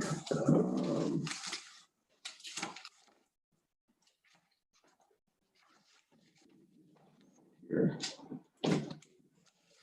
So, there's a matching fund grant, which this is not, and there's a master planning grant, which this is. And so the line item under the grant request was grant request 40,000, funds contributed by the applicant 5,000, total cost 45,000. We don't have to unless, as you say, they say, okay, you said you'd contribute 5,000. If you'll do 5,000, we'll do 40. If we ratify signing this, that means we're agreeing with the stuff that's in the Yeah, application. we're agreeing to pay them $5,000. Yeah. And they'll let, is that what they see? It sounds like they're expecting us to get them 5. Is that what we mean? Is there a better way to say it, Clint? Yeah, I'm sorry, I was dealing with email I got from Shannon just now that went to all of you too, which I wasn't really listening to what you were talking about. So the only issue is why it's on the agenda item, that the underfunded courthouse grant that we're asking for requires no matching funds. Normally. And they asked Tom when he was discussing it with him, when he wrote it, if you could pony up some, what could it be? And he said $5,000. So the way it's written right now, it states that we will do this and we will give you $5,000. Doesn't say, if you later decide to charge, how would they read that application? They would say, okay, Castle County's gonna give us 5,000. Well, it's just said if you could, how much? Doesn't say that. No. Okay, I'm sorry. It says funds contributed by the applicant. So if we go hire a company to do the work for this grant, then we are saying we would contribute $5,000 to that. We're asking for 40,000. Okay. They're not requiring a match, but we're telling them we're gonna pay 5,000. It's not, this is not a matching fund grant, but So how would you say it? If we don't want to pay anything, if we can help it, but if their grant is contingent upon us giving some money to it, that's the issue. How do you say that in the contract with them that we'll pay it later if required? Well, my understanding, this is something you've already signed. Now it's correct. Discussing whether to ratify it. Yeah. So I guess if you're not comfortable with the wording the way it stands, if that's what you're discussing now, to withdraw that. Well, I'm asking you how you legally would read that. It sounds like we agreed to. I think if it was couched in that language, if you could, or how much could you? It wasn't a commitment on behalf of the Board of County Commissioners to actually spend that amount. Yeah, but the application itself was written based on either it would cover both a master planning grant and a matching funds grant. Okay. So it's one application for 2 different grants, but the lines are, and you fill in the dollar amounts, grant request, I put 40,000. Funds contributed by the applicant, I put 5,000. Funds received from other sources, I put 0 for a total cost of 45,000. So I think that they're not going to want the 5,000 from us. I think if we ratify my signing this, we're saying that we will contribute $5,000 on top of your 40. Well, that's how it sounds to me. Sounds right. That's what we're going to do. We're not going to write a check to underfunded courts for $5,000. We'll write it to whoever our vendor is. If you exceed if we need it. 40,000. Right, exactly. All right. Yeah, that sounds fine to me. Okay. And since, you haven't voted to actually do that, so at the time comes, you would have to vote then, right? The 5,000, if it was necessary. That would be a separate decision. Yeah, and here was my thinking about it. There's no reason not to share this with you. I was trying to write the grant. I couldn't even get the people involved to give me solid direction on the 40,000. So we don't know if we'll get it. No, we may get part of it. We may not get any of it. We may get all of it. And the same thing, I thought, okay, if I'm on, this was a little weird. I thought if I'm on the committee that's going to sit and review these, which I am, I won't be reviewing this one. And the county wants 40 grand, but they're not willing to put up any. That doesn't fly very well with me. What I would do is I'd give us 30,000 or 35,000 because we were willing to spend 5 for the 40. That's how I'm just sharing where I came from, why I put $5,000 in here. I just thought if I was on the committee, I would expect the county to be willing to kick in some. They're not required to. I thought the whole purpose of this was just to ratify your signature It is. without violating open records. That's right. meeting laws that Right. Bill brought up. That's okay. But we're in discussion of whether or not we should sign it, and Bill said, well, should we sign it with the $5,000 in there? But we already did sign it. Should we ratify it? Should I'm we sorry. ratify it? Should we approve the signing of it? That's the whole point you would have done in an So let me open explain meeting the way I before. understand this, and Clint jump in. If we do not, guess who personally is on the hook for $5,000? Or we just point out we don't spend it. That's all. No, I think, Not in this. well, I don't know what you mean by don't spend it. If we don't ratify this today, we will not, I will call them and tell them we have changed our mind. And this application goes off the desk. Well, probably was, I wasn't privy to the conversation, so I don't know what he said to you. If you could, would you do it? Nobody said anything. It was the application. Well, I thought you said they asked if you could. When I If said, you well, could pony up something. let me back up. could When you I do said they asked, I meant the application asked Oh, how much the county's gonna contribute. I see. And I put in That's different. 5,000. It was a random number. I just selected 5,000. If you guys don't want to ratify think- signing, I will call them and tell them we're not going to apply for a grant this year. It's that simple. No, I get it. I think what Is there they'll a do, motion on the table? yeah, just to Can ratify. I call the question? You could. What were Can you I gonna just say? ask a question of Clint?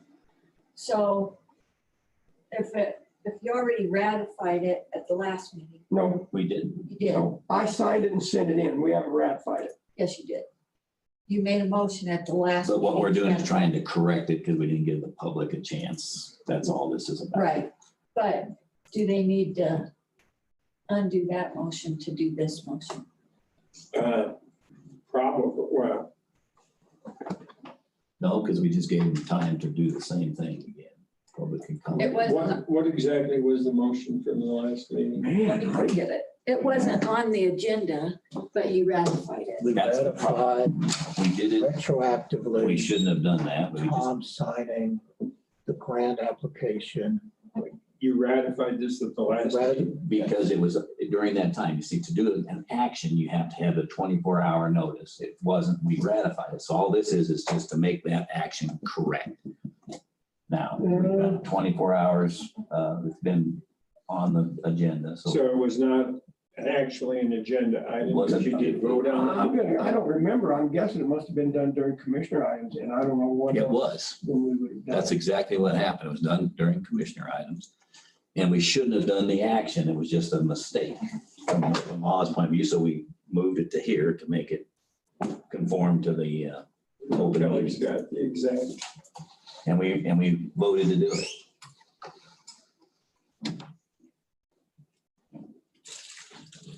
Motion by Commissioner Prince, second by Commissioner Kanda. Yep. To ratify the action of And that, the underfunded courthouse grant and $5,000 county match. Right. And so in the statutes, it says, if you do an action that doesn't conform to the 24-hour notice, then it's null and void. Then I can go point that out. So all I did here was let's look at it now, give it the same opportunity for the public to comment on the same action, which is to ratify you signing the agreement. So. All right, well, I agree with Kelly that if you're changing how you want to proceed on this, then you should. We're not changing it. We're ratifying his Okay, signature. well, and if you're ratifying it, then go ahead We and have to ratify it ratify the way it is. That's right, because now there's been plenty of time, so now we conform with the requirement and we're good. But you made a motion to Yeah, but I mean, ratify it at the that's- pre. I know, but I'll get the statute says it just is null and void, so that we don't have to go and null and void it on purpose with another motion. Well, I think for purposes of what we're talking about here, there's an acknowledgement that the ratification at the previous meeting was invalid. That's true. And so we probably should rescind that action. No, you don't have to.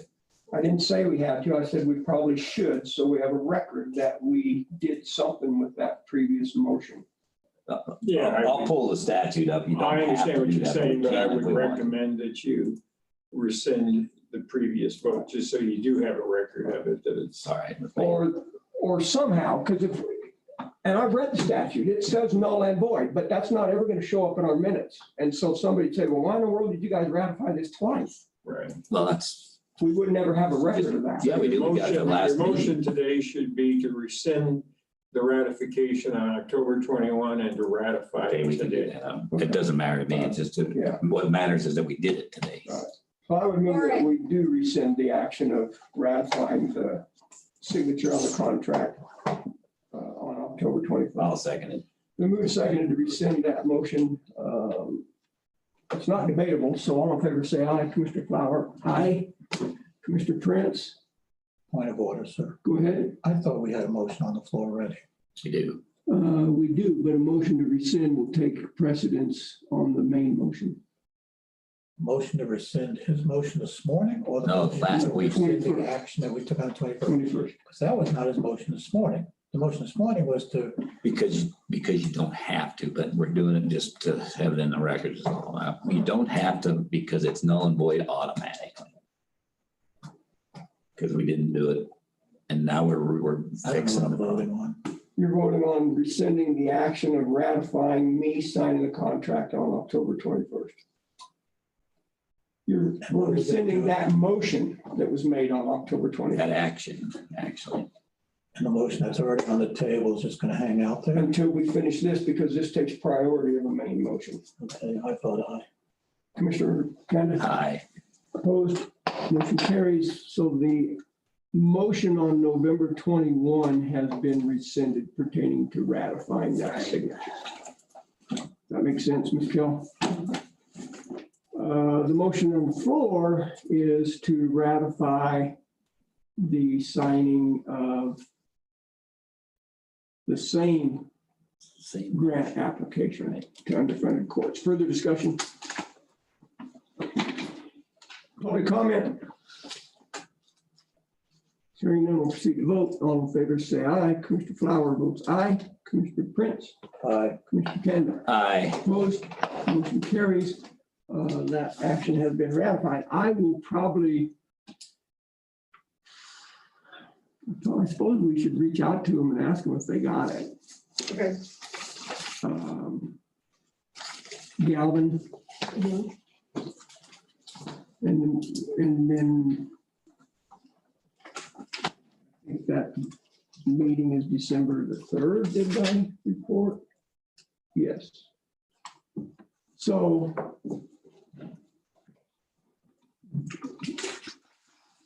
probably ought to talk about this now so we can start work on it. On what, Chad? On who wants to present this grant application at the Underfunded Courts Commission on December the 3rd.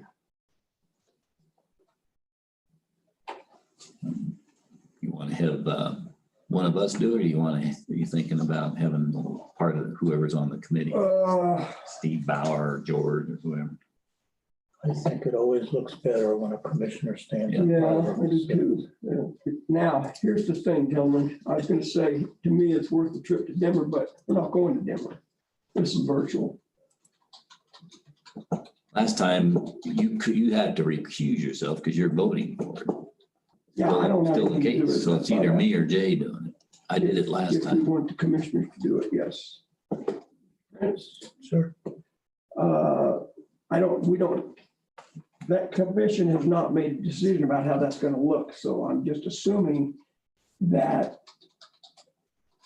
Is it for sure zoomed? well, it's be virtual. Yeah, I don't know what platform they're going to use, but so we can't submit anything else. So that we don't have to make another slideshow or anything because the submission date has come and gone. So I'm assuming that it would be, you would appear virtually and formally request consideration of our grant application. Does that make sense? Sure. And then I would also suggest that you and I or us, doesn't have to be me, but we get together with either Byerly or somebody that's got kind of intimate knowledge of where we're headed so that we're all on the same page. Because Well, we have that committee, Tom. Well, yeah, but they don't have any idea what's going on. That's why they have to know. But, you know, We can get it together. no Shannon problem. sort of bailed out and wants to have it be the people that are working it, so we can do. So I think that's. I just, if we want to get the committee together and have a discussion about this whole thing, that's great, no problem. But we have to clearly all be in agreement on what we're requesting, what the grant's going to be used for. Right. So So it's December the 3rd, we got a month to do it. Ought to be easy enough. And we don't know the process, we don't know, and you know the money's tight.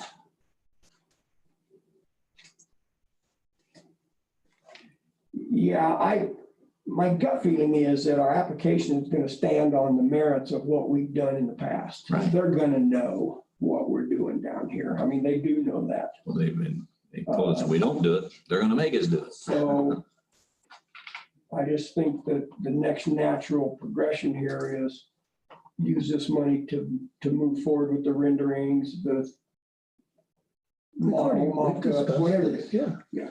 So we can't go talk to somebody because we haven't even talked to a company about that. Right. But that's the whole The plan. next phase is to get the public involved, initiate something the public can see, touch, and hear and smell.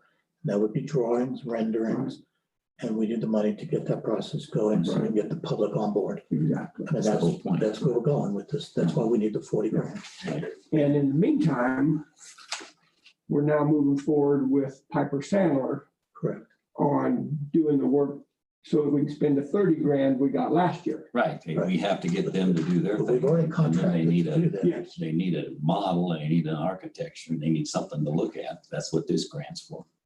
Yeah, and I got an email from him. Did you get a copy of that, Kara, about deducting $1,500? I think it was out of that because they don't do the mock-up and the artist rendering.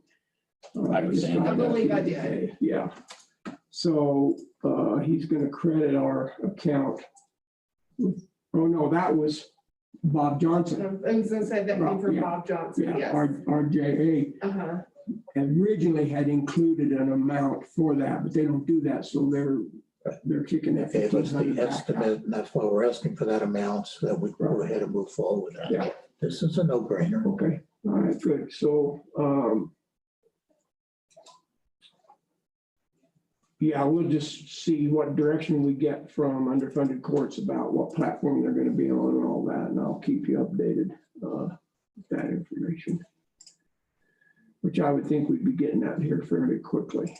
Anything else, gentlemen, to come before the? Public comment. Oh, yeah, thank you. Let me get, I don't even know who's left on. Few. Any public comment come before the commissioners before we adjourn? No one's in meeting, sir. Okay. Hearing none, Chair would entertain a motion to adjourn. So moved. Second. Been moved and seconded to adjourn. All in favor, say aye. Aye. Aye. Opposed?